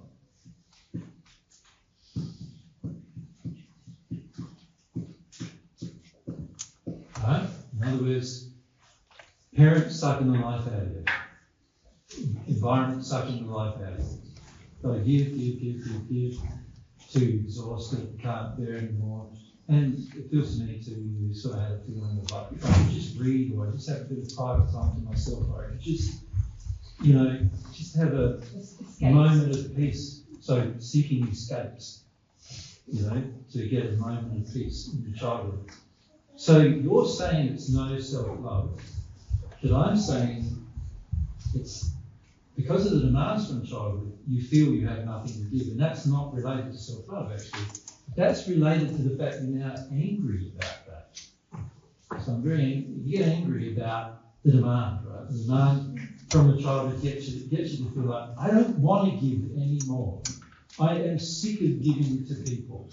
I don't want to be in this position where people are demanding, and of course, the attraction is going to be more and more people demand things from you.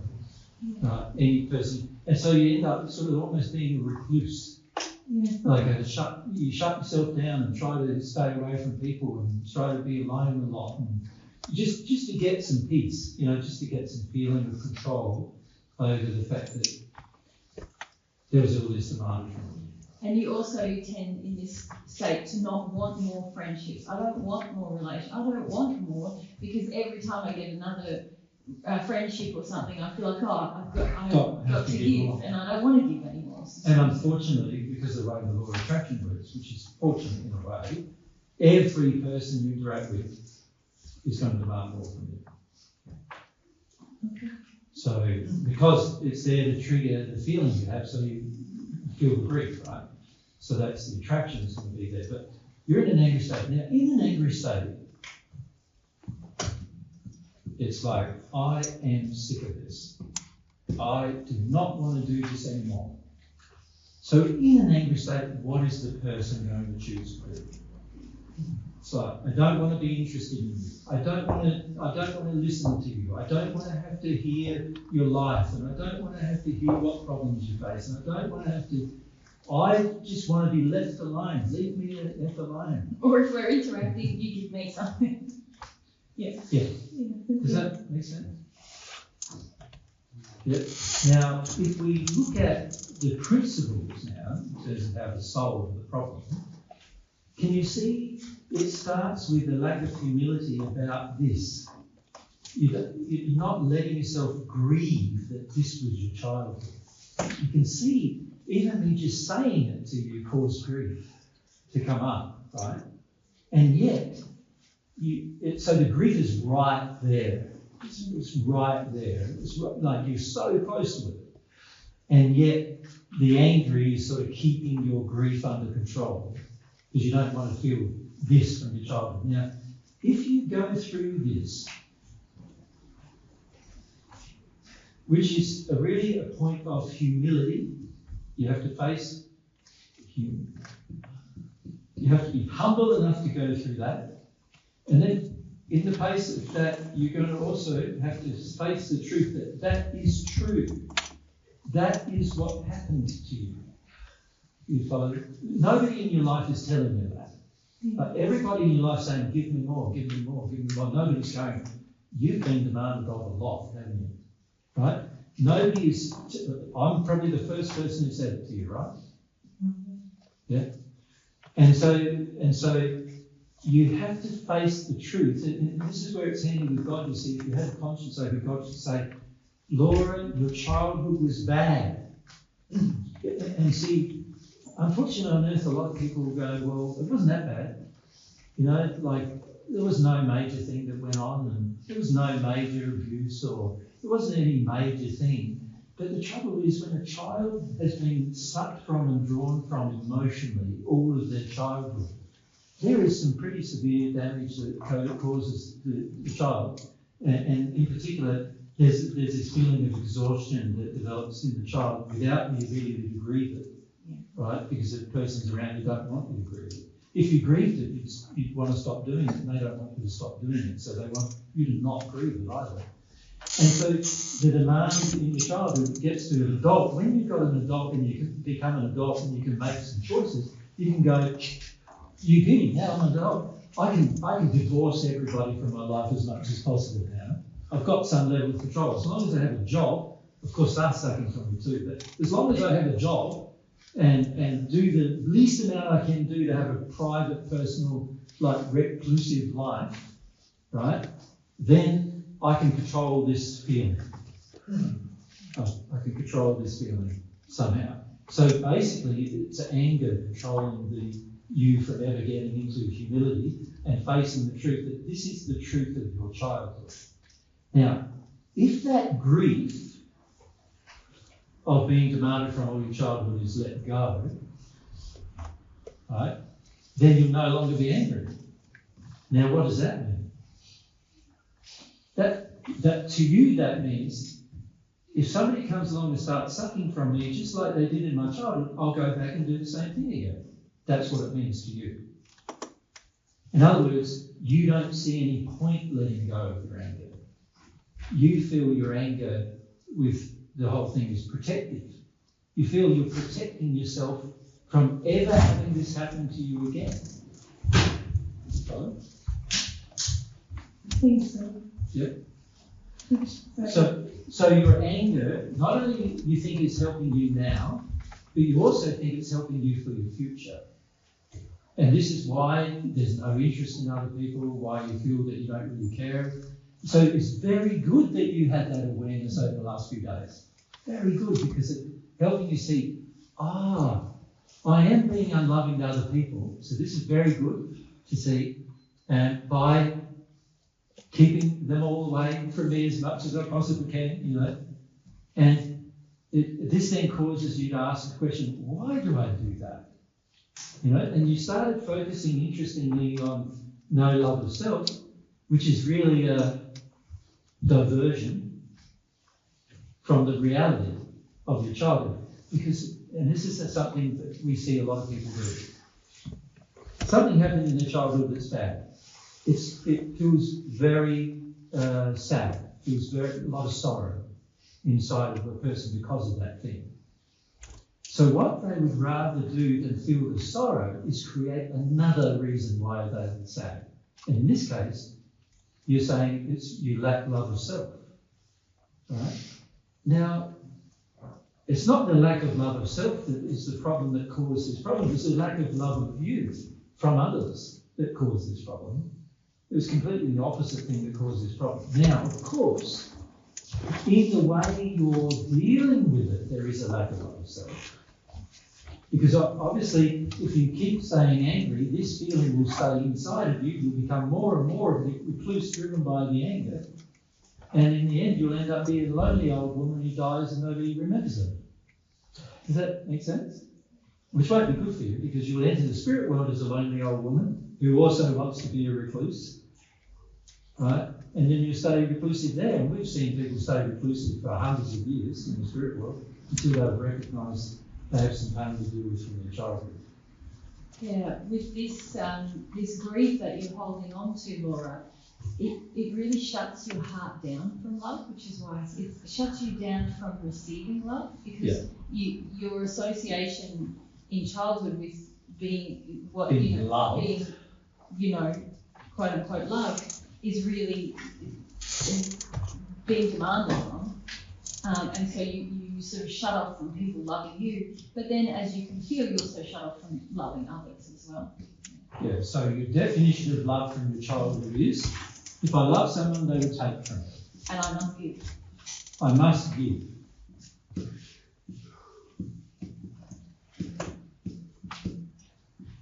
I don't have my own life if I love somebody else.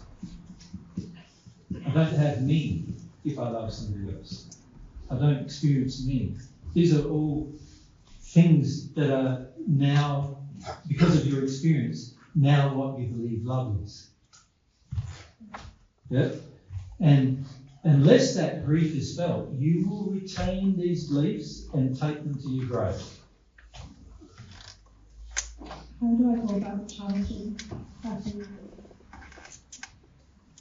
The quickest way is to feel your grief. That's how those beliefs will lead you. Like, all I had to do was say the truth to you and you started crying. All you've got to do is repeat that truth to you until you finish crying. And you just keep doing that until you finish crying. Mm-hmm. You follow? Yeah. And then you'll start feeling about all the effects of it. And you'll probably want to cry about them too. And I don't blame you, because they're terrible. So you don't know yourself well as a result of it. Your view of love is that you try to reject it, keep it away from yourself. That means you haven't experienced much love in your life at all up to this point. It also means that every relationship you've had has been tainted by it, because you just feel like, oh, I don't want a relationship. Everyone just keeps sucking from me and demanding things of me all the time. And so you're not experiencing what potential joys of having a good relationship, because all you feel is just a series of bad ones. Make sense? Yeah. So truth first. Have to face truth first. Truth is, you were demanded from your childhood. This is causing a lot of trouble from you while you store that grief. That's the truth. And if you can feel that grief, be humble to it. So this is about pray to God to recognise the truth every day. People have been taken from me all my life. This is how has it harmed me? How has it affected me? And then be humble enough to feel what God tells you about, feel about what is said. Just let yourself have some good cries about it, Some decent cries, like what you felt just now was minor compared to what you need to feel about it. You need to just let yourself have some gut-wrenching cries. Just really let yourself feel it. And as you do, these feelings will be relieved. And as those feelings are relieved, your anger will dissipate. As your anger dissipates, your desire to understand or know people will change. And for the first time, you'll also be able to select nice people to have relationships with who don't take from you, who want to give to you instead, who want to have an equal relationship with you, not a demanding one. You'll attract that as well if you deal with this. But you see, at the moment, your reality is not that, right? So this is your reality. I have to, people keep taking, I must give, I can't be me. This is the reality that you have come to believe is true because this happened to you in your childhood. Thank you, sir.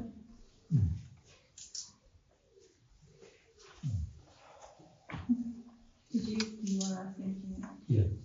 No? You good? All right. So time. Yeah. Probably maybe one more question, and then. Yeah. Why you can't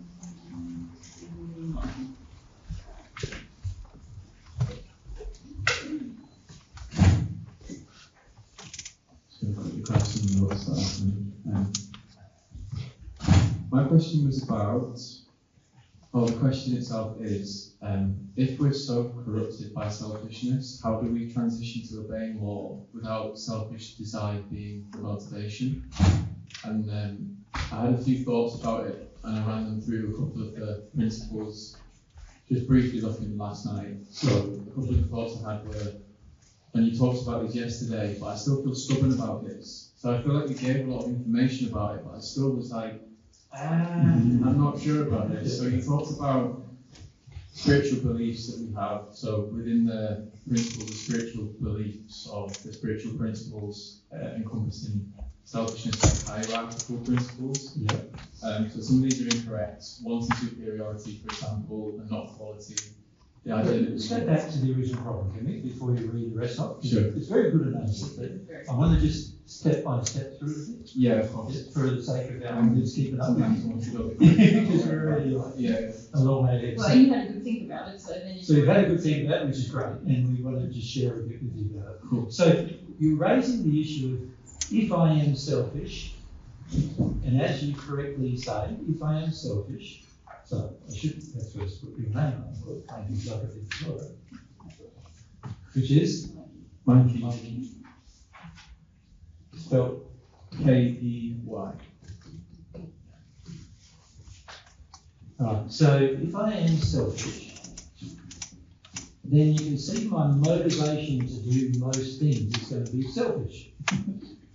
That makes sense, doesn't it, to everyone? Like, if I've just got fundamentally a desire to either have pleasure or to avoid my own pain and to have my own pleasure. So let's define selfish. I want pleasure at any cost. I want to avoid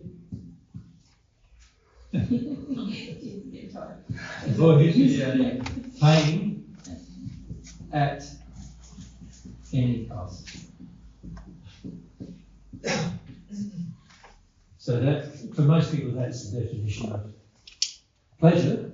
That's how to have a good life. You have pleasure at any cost, and you avoid pain at any cost. Then you end up with a good life. But that's actually a selfish life. A selfish life. Do you agree that that's the definition of selfish, Mikey? I would feel so. I feel for myself like I'm more on the sins and omission side of things currently. Like I really don't speak up when I probably should, and I want to avoid. Like, so you do a lot of avoidance? I think so. Yeah. Yeah. You know, when you had the line drawn yesterday, this on the right and that on the left. I'm thinking very much. I feel like a lot of my real heavy sins of commission I've probably dealt with the chunk of that, and then in terms of just like a lot of sexual addictions, or like I was very much like sex, drugs, rock and roll was kind of like my favourite sort of like set of addictions around that with music, etc. So I feel like a lot of that I've managed to really rein in. Some of it's still that's there. the two physical ones, but you certainly have others. But also you've reined it in through control, but not necessarily through dealing with emotions. Yeah, I agree with that. You understand? Yeah. So yes, I agree you have reined it in, and quite significantly actually, but you still do have a lot of the desires to do those things. Definitely. Yeah. So we need to make sure, and this applies to everybody, make sure when you're looking at a problem that you don't think you've solved a problem just by controlling your behaviour. You solve a problem when you've finished dealing with the emotion. That's when you solve a problem. So controlling your behaviour is helpful, and it helps you get more in line with the principles in terms of behaviour, but it's not helping the emotion be more in line with principles. No. and remember, the emotion is and beliefs are what are driving the actions in the future. So it's very important to understand that I've got to address the emotional beliefs inside of me in order to make a substantial change on the issue. Yes. Yep. So that's important to remember. But yes, so you used to be like this, really, you could say. Yeah. Pleasure at any cost. Yeah. And you've sort of tried to rein all that in because you realise that it's causing problems, right? In your life and other people's lives too. So you've reined that in, you've attempted to control that, but still not dealt with the emotional reasons why you wanted it. But now you've got it under some level of control. And also in the process of getting it under some level of control, you used a very strong will to do that. And as a result, dropped off a lot of spirits who were influencing you to do those things too, by the way. So it wasn't a bad thing to do. I'm just saying, the spirits dropped off because they know you're not going to do it again or do the same things to the same intensity again. I feel quite strongly about change. Correct. And as a result of that, developed quite strong will to change.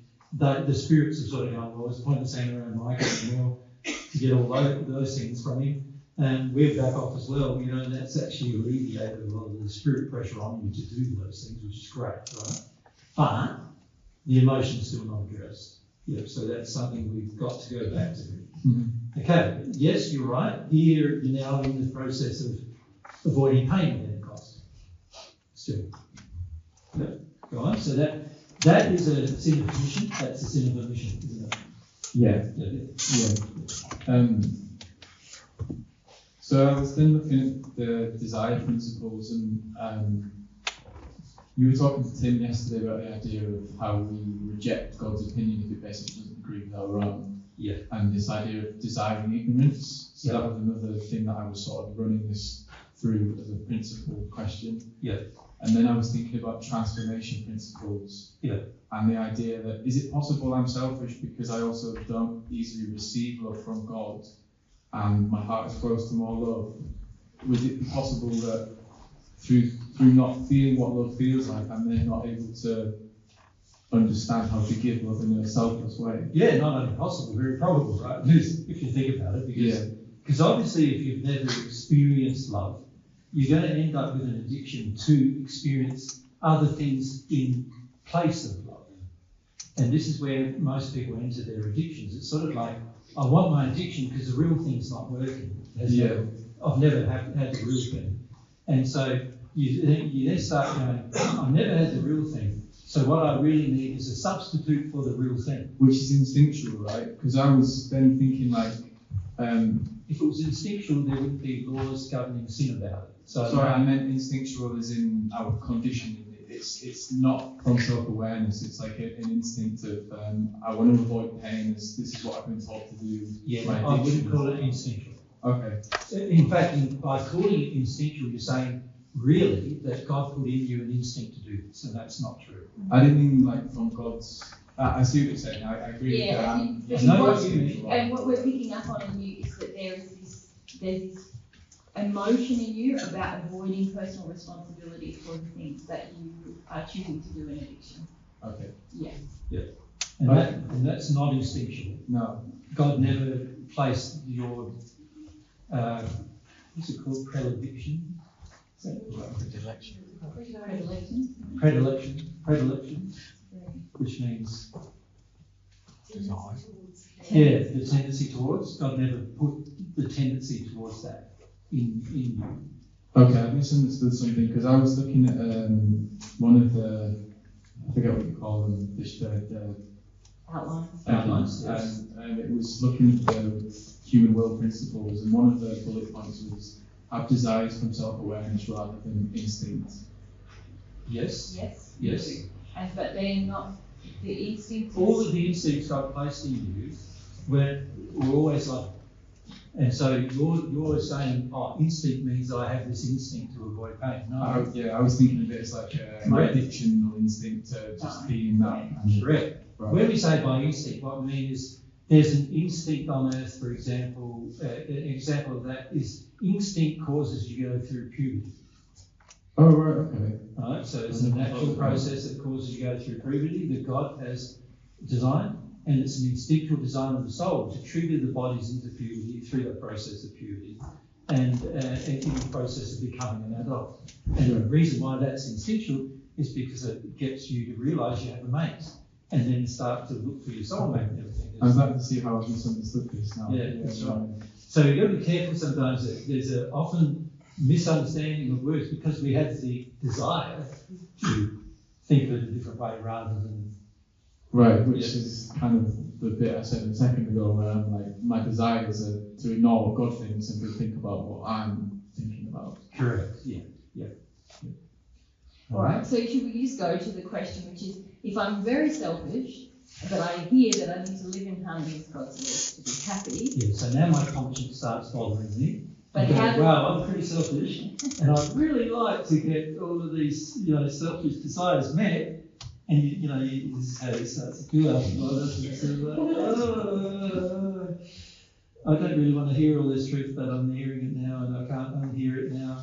and now it's like it's now bothering me, and I sort of feel like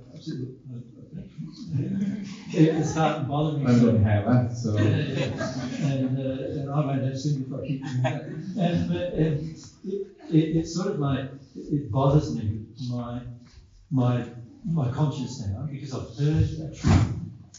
Now it bothers me because, okay, yeah, if I look at my life, I'm not really helping other people. I don't really have a desire. I don't really have a desire to even know other people really. I just want a desire to get pleasure, which is where you were before. And then you work through that because obviously your conscience bothers you about that, right? And then, now, my conscience bothers me about this other thing. Now I'm trying to avoid pain and I'm trying to get people to meet my addictions to avoid my pain, and that's all pretty hard, and that's starting to bother me too now. It's sort of like, what can I do now to actually have pleasure? Because God designed you to have joy and pleasure. He did. And God designed you to also feel pain, by the way. Because if He didn't design you to feel pain, then whenever you have it, you wouldn't be able to feel it. It wouldn't be very good. So He designed you to feel pain and also pleasure. And He designed a universe to be focused towards bringing you pleasure. God wants to give you the gift of having pleasure in your life. That's what God wants, but not at any cost. And isn't your question really, well, if I know this now, that in order to have true lasting pleasure, I have to live in harmony with God's law. Yeah. And there's a very definite line. But I already know I'm selfish. How do I live it? If I just live in harmony with God's law just for a selfish desire, just to have more pleasure, then how does that work? Yeah, it feels like a Chinese finger trap. I'm kind of going, how do I get out of this? If I'm selfish already and I'm looking at them going, this sounds good, but am I just wanting to selfishly? Probably. Well, firstly, is it selfish to want pleasure, or is it selfish to want pleasure at any cost? Okay. Which one is selfish? The second one, I think it is at any cost, because then you probably just bulldoze anyone to your own free will if you just it's correct what you want. So isn't it, if I want pleasure, I would want pleasure for me, and I'd also want it for you. Yeah. So, and that's not selfish if I want it for you as much as I want it for me. So it's not the seeking of pleasure that's selfish, it's the desire to seek pleasure for me and not for you. Yeah, which, now you said that, I had very mixed up about this concept because my mum is very much a pleasure at any cost, at the expense of myself, whilst telling me she's loving me, and it's very, I'm very angry about selfishness because it's very confusing and it's not kind of all, it's quite wicked really. Yeah, that's right, it's wicked. But if I love you, I will want not only pleasure for me, but pleasure for you. I want you to enjoy whatever we go to do. Let's say, I don't know, here's an example, we're going down the beach. Well, maybe that's not so common in England. Although, I'm from Scotland, I'm from Seaside Town, so the beach means a lot to me. Yeah.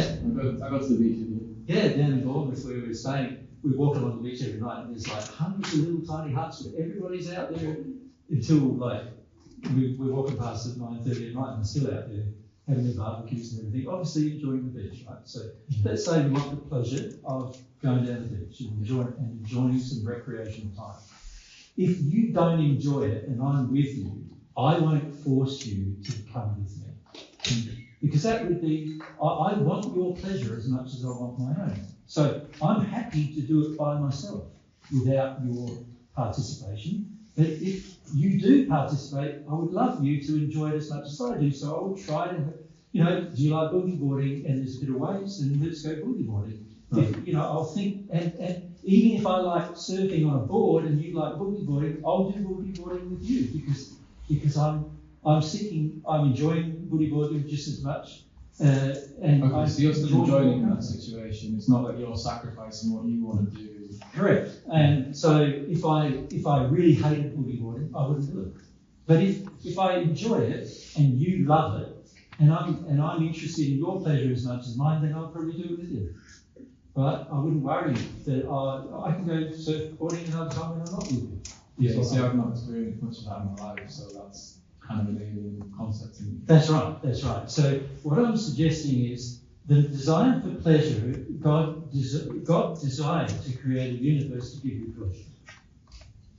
Right? So this part of that equation, God's happy with. But he's not happy with this part of it. Right? That's out of harmony with lots of principles. Right? Out of harmony with love, out of harmony with truth, out of harmony with responsibility, caring for others. If you look at the issues of love in particular, it's out of harmony with so many issues, understanding people and caring for people, equality and all sorts of things, because we're actually putting people down in order for us to have pleasure. We're making their lives miserable so I can be happy, which is what your mum did with you, right? So obviously very bad. So it's the at any cost that's the problem with the pleasure. Make sense? It does make sense. Can I ask about the self-responsibility aspect of that? Sure. I'm wondering how, because I feel like within that I want pleasure, I still feel like there's a twisted kind of inside-out guilt about that, which then drives it at any cost because I'm almost angry that I'm not getting pleasure, I'm not allowed pleasure, so then I go and get it in ways that it's sinful. Yeah, that's right. Yeah, if you seek pleasure in a loving manner, because God wants you to want pleasure, but in harmony with love of self and others. And really what you're describing is that you're avoiding pain in the seeking. You're saying, I was not allowed pleasure, so now I'm getting my pleasure. You're avoiding the pain if I was not allowed. Okay, and is that where I'm being not self-responsible and avoiding the pain and then saying, well, I didn't have this, so I can kind of go out and do whatever I want, and that's justification, I'm not being responsible. Yeah. It's the avoidance of pain which is the demonstration of a lack of self-responsibility. Okay. Because that is inside of you now, and only you can feel it. And if you avoid it, you're going to purposely and mistakenly harm others with it. Yeah, and get a lot of influence to do so. Of course, by other people who feel the same way. Yes, of course. Right. So this part is very unloving. It's also not humble. We follow the principle of humility is not being adhered to there. It's like I've got to learn how to feel my pain rather than visit my pain on others. Right? A lot of earthbound spirits, the reason why they're earthbound is they're visiting their pain on others. And of course that's going to result in more pain for them, but also pain for the people they're visiting upon. Right? And you don't want to do that because that's where a lot of your sin happens, where you're avoiding pain. So there's no harm in seeking pleasure as long as it's not at the cost of other people or the environment or sacrificing any of God's laws. And this whole process of avoiding pain, whether it's at any cost or any reason, is wrong. Thank you. I understand that's the way I have to think of that, is that pleasure's okay. It's just the way that I'm doing it is not. Yeah, you're using pleasure to avoid pain. Yeah. And many people are doing this. An example of that is video gaming. A very common thing amongst young fellas, in particular nowadays, very competitive as well, by the way, and often money involved and all sorts of things. But a lot of it is living a life in a game rather than living their actual life. And that is indicative of the fact they're avoiding a lot of pain in their life, their physical life, by immersing themselves in an imaginary life. Yeah? And that's an example of avoiding pain, which is sinful. So most video gaming is sinful because most people are doing it for that reason. Yeah. And so just take away your video games, see you. Yes, that is sort of pain. You can keep the 0-0 draws as well, by the way. We don't like them either. Yeah, I know, but you know. So it's funny that you watch it for 90 minutes. Anyway, that's a different matter. So yes, it's and in fact even the games, I must say, and I joke about it, but the fact is that men like to just watch a spectacle in order to avoid their pain. That's why most men are there. They're avoiding pain with their fathers, right? In particular, competition with other males. And so they go to watch a competition that they're immersed in for 90 minutes that has no result. And they're immersed in it for 90 minutes and they're full of emotion about it and everything else, which is actually the emotion that they probably need to feel about their dads, you know, for the most part. And they are immersed in the competition of it because they fundamentally, inside of themselves, feel like they are competing with dad and it's not working very well. And so now they want to exorcise those painful demons in a game that somebody else is playing and they go to watch. Yeah. So it's an example of avoiding pain when you go to something that is basically a fundamental, like if there was a result, there'd at least be a reason for being there. For instance. And how do you design a game when you're highly competitive? Why design a game where there's no result? But there is a result. You know, the league table, the draws are a valid result, and if it's a knockout competition, There you go. Yeah. So can you see if you were really competitive and you were thinking about it properly, and you weren't just immersed in the spectacle to avoid your pain, you would go, this isn't a very good game unless there's a result. So let's make sure there's a result. Okay. Brilliant. Penalty shootout doesn't work. Another penalty shootout doesn't work. Another penalty shootout until it works. Can we get a result? I mean, at least there's a result. And a person who's just watching the spectacle to avoid pain doesn't care if there's a result, actually. Doesn't actually care.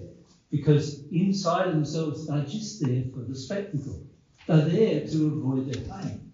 And this is why you see the whole grandstands of men avoiding their pain. And when there's a nil or draw, half of them want to riot. Or when there's a referee indecision, half of them want to riot, you know, because there's so much pain. So much feelings of competition with their dads that haven't been dealt and dressed with. And so they like that. And this is why a lot of sports on earth are brutal. Like, you know, you look at American gridiron or something, or Australian rules football, or other things like that. They're just physical, body-on-body, brutal, where they get injuries and even death, you know, just for the spectacle, because men have this strong tendency to avoid their pain, particularly with their fathers, and want to visit it on each other instead. Okay. And so these competition-based emotions are an example of avoiding pain at any cost, thinking that there's a lot of pleasure in the spectacle, when actually all there is quite a lot of pain in the spectacle. Yeah, that is being avoided. Yeah. So this whole system is created to, obviously when you say yes, at the beginning, yes, most people are motivated selfishly, they want pleasure at any cost and avoid their pain at any cost. Conscience bothers you. Great. It's good that your conscience bothers you about these matters because nothing's going to change unless it bothers you. And then you start looking at it, that you can see that this becomes quite a problem, this avoiding pain at any cost, or avoiding pain at all, actually, becomes a big problem, because that's going to cause you to do things out of harmony with love and act in anger about a lot of things. Act in anger whenever your pain is triggered. And interestingly enough, God's law of attraction is wanting to trigger that pain every single moment it's there. So it's sort of like, if you think about it, it's like, this is what God's law is doing. It's like, Mary has pain right there in the shoulder, and God's law is going, pushing the exact area where the pain is. I get a bit confused with this because I feel like the question that was asked earlier, I've got a dynamic where I feel blame a lot of that, and I get a lot of people blaming me. So then I have a resistance to. I wonder whether I'm definitely avoiding pain. I know that, but then I'm kind of feeling like, oh, it's not fair that someone's blaming me. So then I get quite resistive and rebellious about going into because the pain that I'm feeling underneath that is pretty severe. Yeah, but it's amp stuff. It's you just using anger to feel powerful over you. Yeah. The pain might be severe. Like I've had much severe pain in my life. The pain might be severe, but in the end, it's temporary if you let it go. The only time it's not temporary is if you store it, and then it guides the rest of your life. Yeah. So there's some fundamental spiritual beliefs about pain that you need to accept. Okay. One of the fundamental beliefs is if you let it go, it's better than keeping it in. That's a fundamental spiritual belief that almost everybody on the planet doesn't agree with. Yeah, I thought I had that feeling because I feel like I've done a chunk where I've learned that, but obviously not. No. There's the intellectual acknowledgement that may be true, but no emotional shift. Okay. Makes sense? Yeah, it makes sense. Yeah. And this is the trouble with the change of pleasure as well. Remember, I said there's an intellectual acknowledgement and you actually use control to change the pleasure, but actually not a lot of emotional shift yet. So a lot of this was driven by the avoidance of this in your past, right? And you haven't dealt with the pain that drove it. So this is why, there's a spiritual belief that's faulty, which is humility doesn't work. Okay. It's really the spiritual belief, Right. which is a false belief. Humility does work. And in fact, as I said to you yesterday, humility is a large part of God's way. Very large part of God's way. If you can learn how to be humble, you can learn a lot of things from being humble, including absorb truths from God and also receive love from people and from God because you're humble.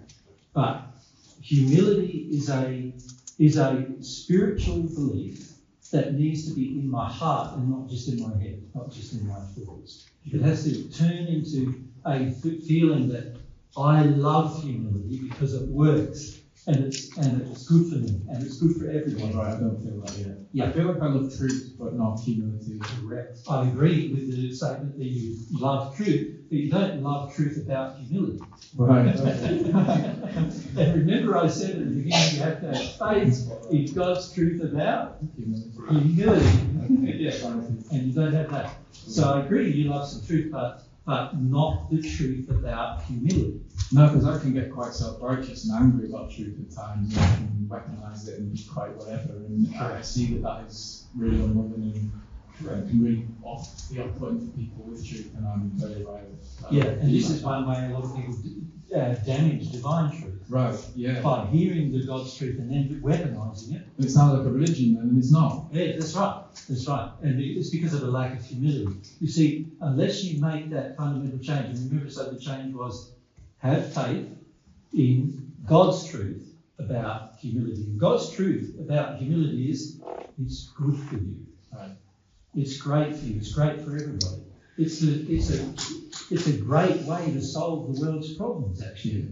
Because if all of us own our own pain and take responsibility for our own pain, then I'm not going to visit my pain on you. And you won't visit your pain on me. Isn't that wonderful? It means that I'm only responsible for my own. And I'm not bearing the consequence of yours. Because you're responsible for yours. And you're not bearing the consequence of mine because I'm responsible for mine. Right? This is very fair, that I should be responsible for my pain and you should be responsible for yours. And having faith in God's truth about humility is going to get you over these problems. of selfishness Okay. as well. Excellent, thank you. Yeah, because the more humble you become, the more you become equal with others. You go, Emma's pain is just as important for me to avoid creating Emma's pain as it is for me to avoid to feel and release my own pain, so I don't create any more pain for me. It's just as important for me to do it for Emma as it is for me to do it for me. And so I'm no longer selfish because I have, remember, you could say the antidote to selfishness is equality, right? Isn't it? I'm interested in your pleasure as much as mine. I'm interested in being responsible for my pain so I don't visit on you. I don't want to cause you extra pain. And that's equality is one of the spiritual principles. It's a principle of love. One of the primary ones about love, equality, right? So you can see I've got faith, a spiritual quality, and faith in God's truth, another spiritual quality, that my emotions, going through being humble to my emotions works, humble, another spiritual quality. Part of self-responsibility. And I'm self-responsible, another spiritual quality. I'm self-responsible for my own pain. So it's one thing to say, Mum and Dad caused it. It's another thing to go, well, it's too bad now. Mum and Dad caused it. It's in me now and I'm carrying it. Do you want it in you or out of you? It makes a lot of sense. Yeah, I want it out of me. Stuck on that. Yeah. So of course it makes sense that humility is the key to that, right?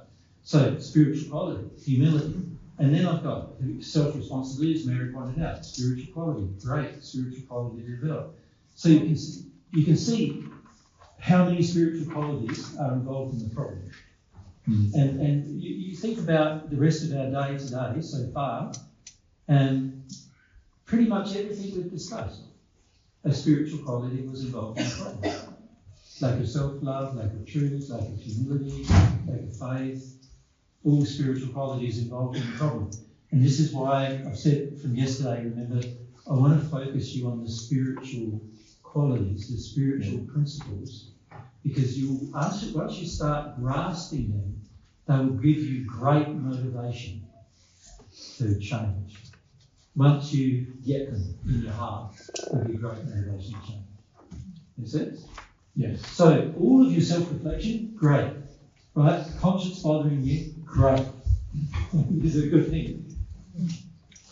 Dealing with the spiritual quality of humility, to feel your pain, needs to be done emotionally. I need to get to the point where I feel it's good for me to do that. Yeah, you're right, I don't feel that. Yeah, I can feel that within myself now. Yeah. If I don't feel that, I'm going to feel avoided. And if as soon as I feel avoided, there's all sorts of ways that I would choose to avoid it. And I can justify on top of that. And you justify everyone. So let's justify going to footy today. Let's justify, and watch people clash with each other all day competitively. Like, it'd be different if it was a game that everybody, surely there's games we could make that are not all competitive at the time. Like, I can think of how to turn almost every game into a joy. Including football. Yeah, soccer. Yeah. We call it on the show. Yeah. Including that, you could almost turn every game into a joy. But of course, while everybody's avoiding the pain, it's going to be pretty hard because nobody will like it. Because they want the competition and they want they want somebody, in Green Island, want somebody bashing somebody else up occasionally, because that's what you feel about doing with your dad, right? And so it's like, I want that to happen on the field too, and I get involved in that, and I want there to be frustration in a game. So this is why soccer is very attractive, particularly to Europeans, because you have a frustrating life, to be honest. Like, there's a lot of frustrations in your day-to-day life. Space frustrations, control frustrations, law frustrations. There's all these different frustrations that then go, I want to exorcise this demon of frustration in me by having a game that's frustrating. Right? So I can watch a frustrating game and I can focus all of my pain on that rather than actually feel all the frustration of my life. Yeah. Men are very prone to this, right? And so it's mostly men, of course, that are attracted to these kind of things. And it's all to do with the avoidance of pain, which is all to do with the spiritual principle of I don't yet get what humility is. I don't understand it yet. So the way to fix that is to be honest with yourself and go, I don't get it yet. Do I want to get it? Now, obviously, to get it, you're going to have to want to get it first. And then it's like, pray to God for more love. Pray to God to understand why humility is good. Pray to God about getting why it's such a good thing for your life and also for everybody else's life. And the more you do that, the more inspiration you'll receive, the more direction from your guide you'll receive, the more experience in life you'll get, and you go, oh yeah, I see, there's that person avoiding humility, and look what happened there. And there's that person over there avoiding humility, and look at the bad thing they did. And, oh, here's me avoiding humility, and look what I went and did. You know? And then you go, oh, if I was just more humble, that problem wouldn't exist. Right? And then in your heart, you start feeling humility, really good for everybody, right? Including me. But most of us, we think humility good for everyone else. You know, truth good for everyone else. Faith good for everyone else. Love good. Oh yeah, you all should love me. Thank you. But we don't think the rules apply to me. Yeah. And mostly because of pain. The avoidance of pain and our fear of pain is causing almost every single problem that exists on earth right at this moment. So I mentioned emotional terror is a big driver of that as well. That's right. Terror of emotion, afraid to feel emotion, afraid to look funny feeling emotion, afraid to show emotion to anybody, afraid to, not have control of emotion, afraid that if you have emotion that you'll do something wild or stupid or bad or so dark that you end up in jail. And there's so much terror of emotion. Of course, any of those things might happen if you try to avoid your emotion, and they do happen all the time. But when you truly desire to feel your emotion, none of those things will happen. Even for many of you guys who've been involved in avoiding emotion through taking of drugs and all these other things, which also can cause things like schizophrenia and psychotic episodes and all sorts of other things. None of those things will happen either because you can handle yourself. Yeah, I get a lot of those types of psychotic episodes where cannabis or whatever it's doing. Yep. And you won't feel drawn to any drug as a result because you can handle yourself. You can deal with all your feelings, and also as you deal with them and release them, you'll be happier anyway and you'll have less of them. You'll have less unhappiness and unhappy emotions. And then I'll be motivated probably more to keep being involved.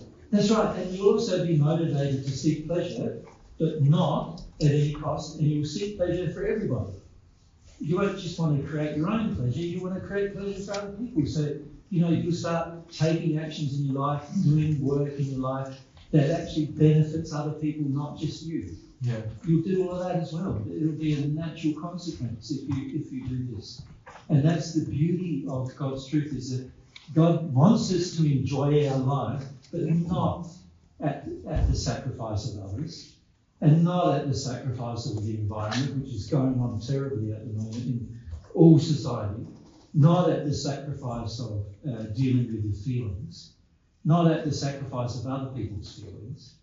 He wants you to have pleasure, but in a loving manner is the criteria, is the law's command, And if you can see that and you start feeling that, then you even feel it so much that that's what you want to do, then of course your life will change and the people around you will change. And also, a lot more people will like you as well, and eventually. They might not like you right at the beginning, but they'll like you eventually because they'll be motivated. Like I've been attacked over and over again for, lots and lots of years, but a lot of the people who attack me have a grudging respect. Because I've been consistent the whole time, been loving with them the whole time, and so they have a grudging respect of it as well. Do you know what I mean? So even if they don't like me very much, they still respect me to a degree. Yeah. And because I do practice what I preach, and I also, however I continually help others without requiring anything in return. I imagine you respect yourself as well. Oh, of course. Of course. I know that I'm doing the right thing. God's telling me I'm doing the right thing. God's happy with me. That's all I need. Yeah. That's all I need to know, is that He's happy because I'm following His principles, but also because He's happy that I'm happy. Yeah. Thanks very much, both of you. That was very helpful. Yeah. All right, well, that's the end of our day today, and hopefully you've learned something from today.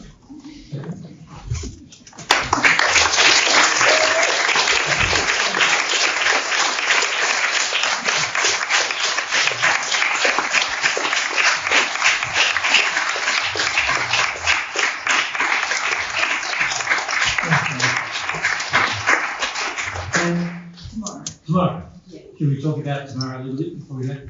And so what we're thinking tomorrow is probably from about 10 to midday. We'll probably do channeling, and we'll do some leadership and talking to some spirits who've been here. We want to help them as much as we would like to help them, so that's what we'll do tomorrow. And after lunch, we'll have probably lunch about midday, and then about 12:30 or something, we're thinking for about an hour before we leave or something like that, and depends a bit on your questions. We just would like to discuss our plans with you, if that's all right. And as long as you're interested in that, and if you don't want to know what our plans are, do all of you want to know our plans, or just some of you? Because you can leave if you don't want to know. Some of you heard it last Some of you heard some things last week. Of course, every discussion we have, we usually share those things. But if you don't want to be there for that, then feel free to leave.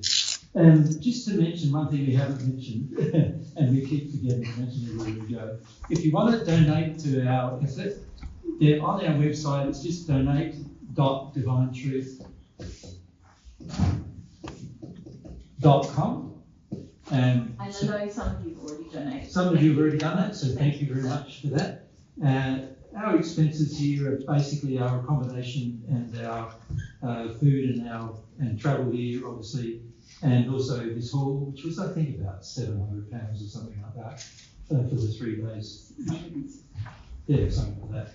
And remember too, if we get an excess of donation, one of the things we want to do first is start helping the guys who bought the speakers, so we can pay those speakers off a bit, and that would mean then that those speakers can be used in every event we do in England and Ireland. We're thinking it's probably where they might go, and they might even go into Europe occasionally as well. So that's what we're thinking with those. And if you want to donate here, you'll notice that we did bring today a red box out the front, and we forgot to bring it yesterday, but out in front on the just where you would have picked up your name tag. Yeah, that's right. So you see a little red box that has very poor writing on it saying donate. And you can donate if you want to donate some cash there. If you don't want to donate cash, that's fine. This is the best place to do that. And aside from that, I think those of you who don't want to be here tomorrow, that's fine. If you're not interested in mediumship, that's fine. But I think usually we find that most people benefit from our discussions with spirits as well as our discussions with them personally. So my suggestion is pop along if you want to, but you're not bound to. It's just something we wanted to do tomorrow. If you're not coming tomorrow, it's been lovely to have you here and lovely to have your participation. Yeah. Especially those who've put your hands up and asked you questions. It's really good. Yeah. I know we didn't get to everyone's question today, but hopefully you got a lot from the ones that we did get to. Yeah. And we feel today and yesterday were quite good, open-wise. You guys felt, because we confronted truth right from the beginning and focused on principles right from the beginning, we felt the spirit here was quite good. At least there was an open spirit to hearing and listening for the most part, and that's really good. And I hope that as a result of that, it benefits you in your daily life is the real key. And that's going to depend a lot, isn't it, upon your personal application of what you've learned. Yeah. So we'd encourage you to focus on the principles, focus on receiving some love, but focus on living in harmony with the love you receive by focusing on the principles as well. Yeah. After this, we'll be in Ireland for next weekend. We're in Ireland, and then we're off to Canada. Yeah. So off to North America. Yeah. There's no spaces in Ireland at this point, although we do have late cancellations everywhere we go. So if you do want to do I anything, think you had about 20 people not even come here. we did. We frequently have a large proportion of people not come to book, and it's something we need to have some talks about with groups of people, because it is a very unloving thing, because it stops other people from coming. Yeah.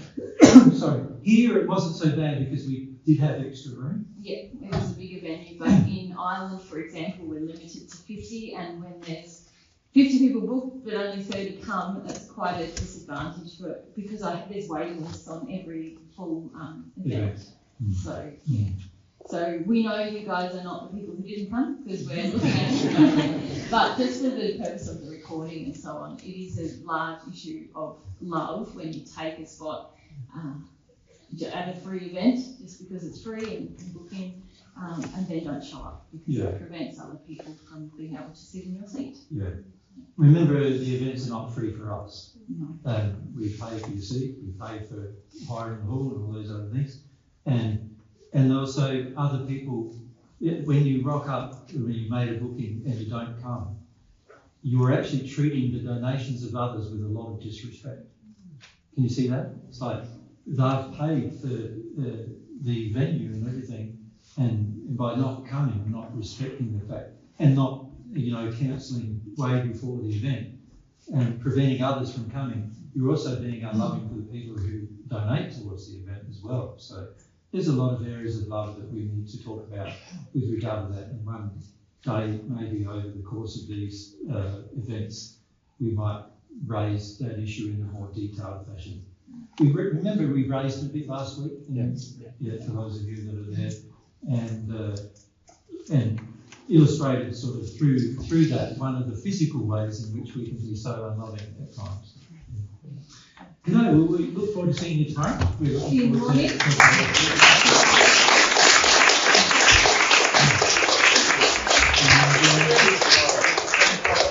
At 10 o'clock tomorrow, not 11. Not 11. We can do the day after lunch. If you start for lunch, we can finish about 2.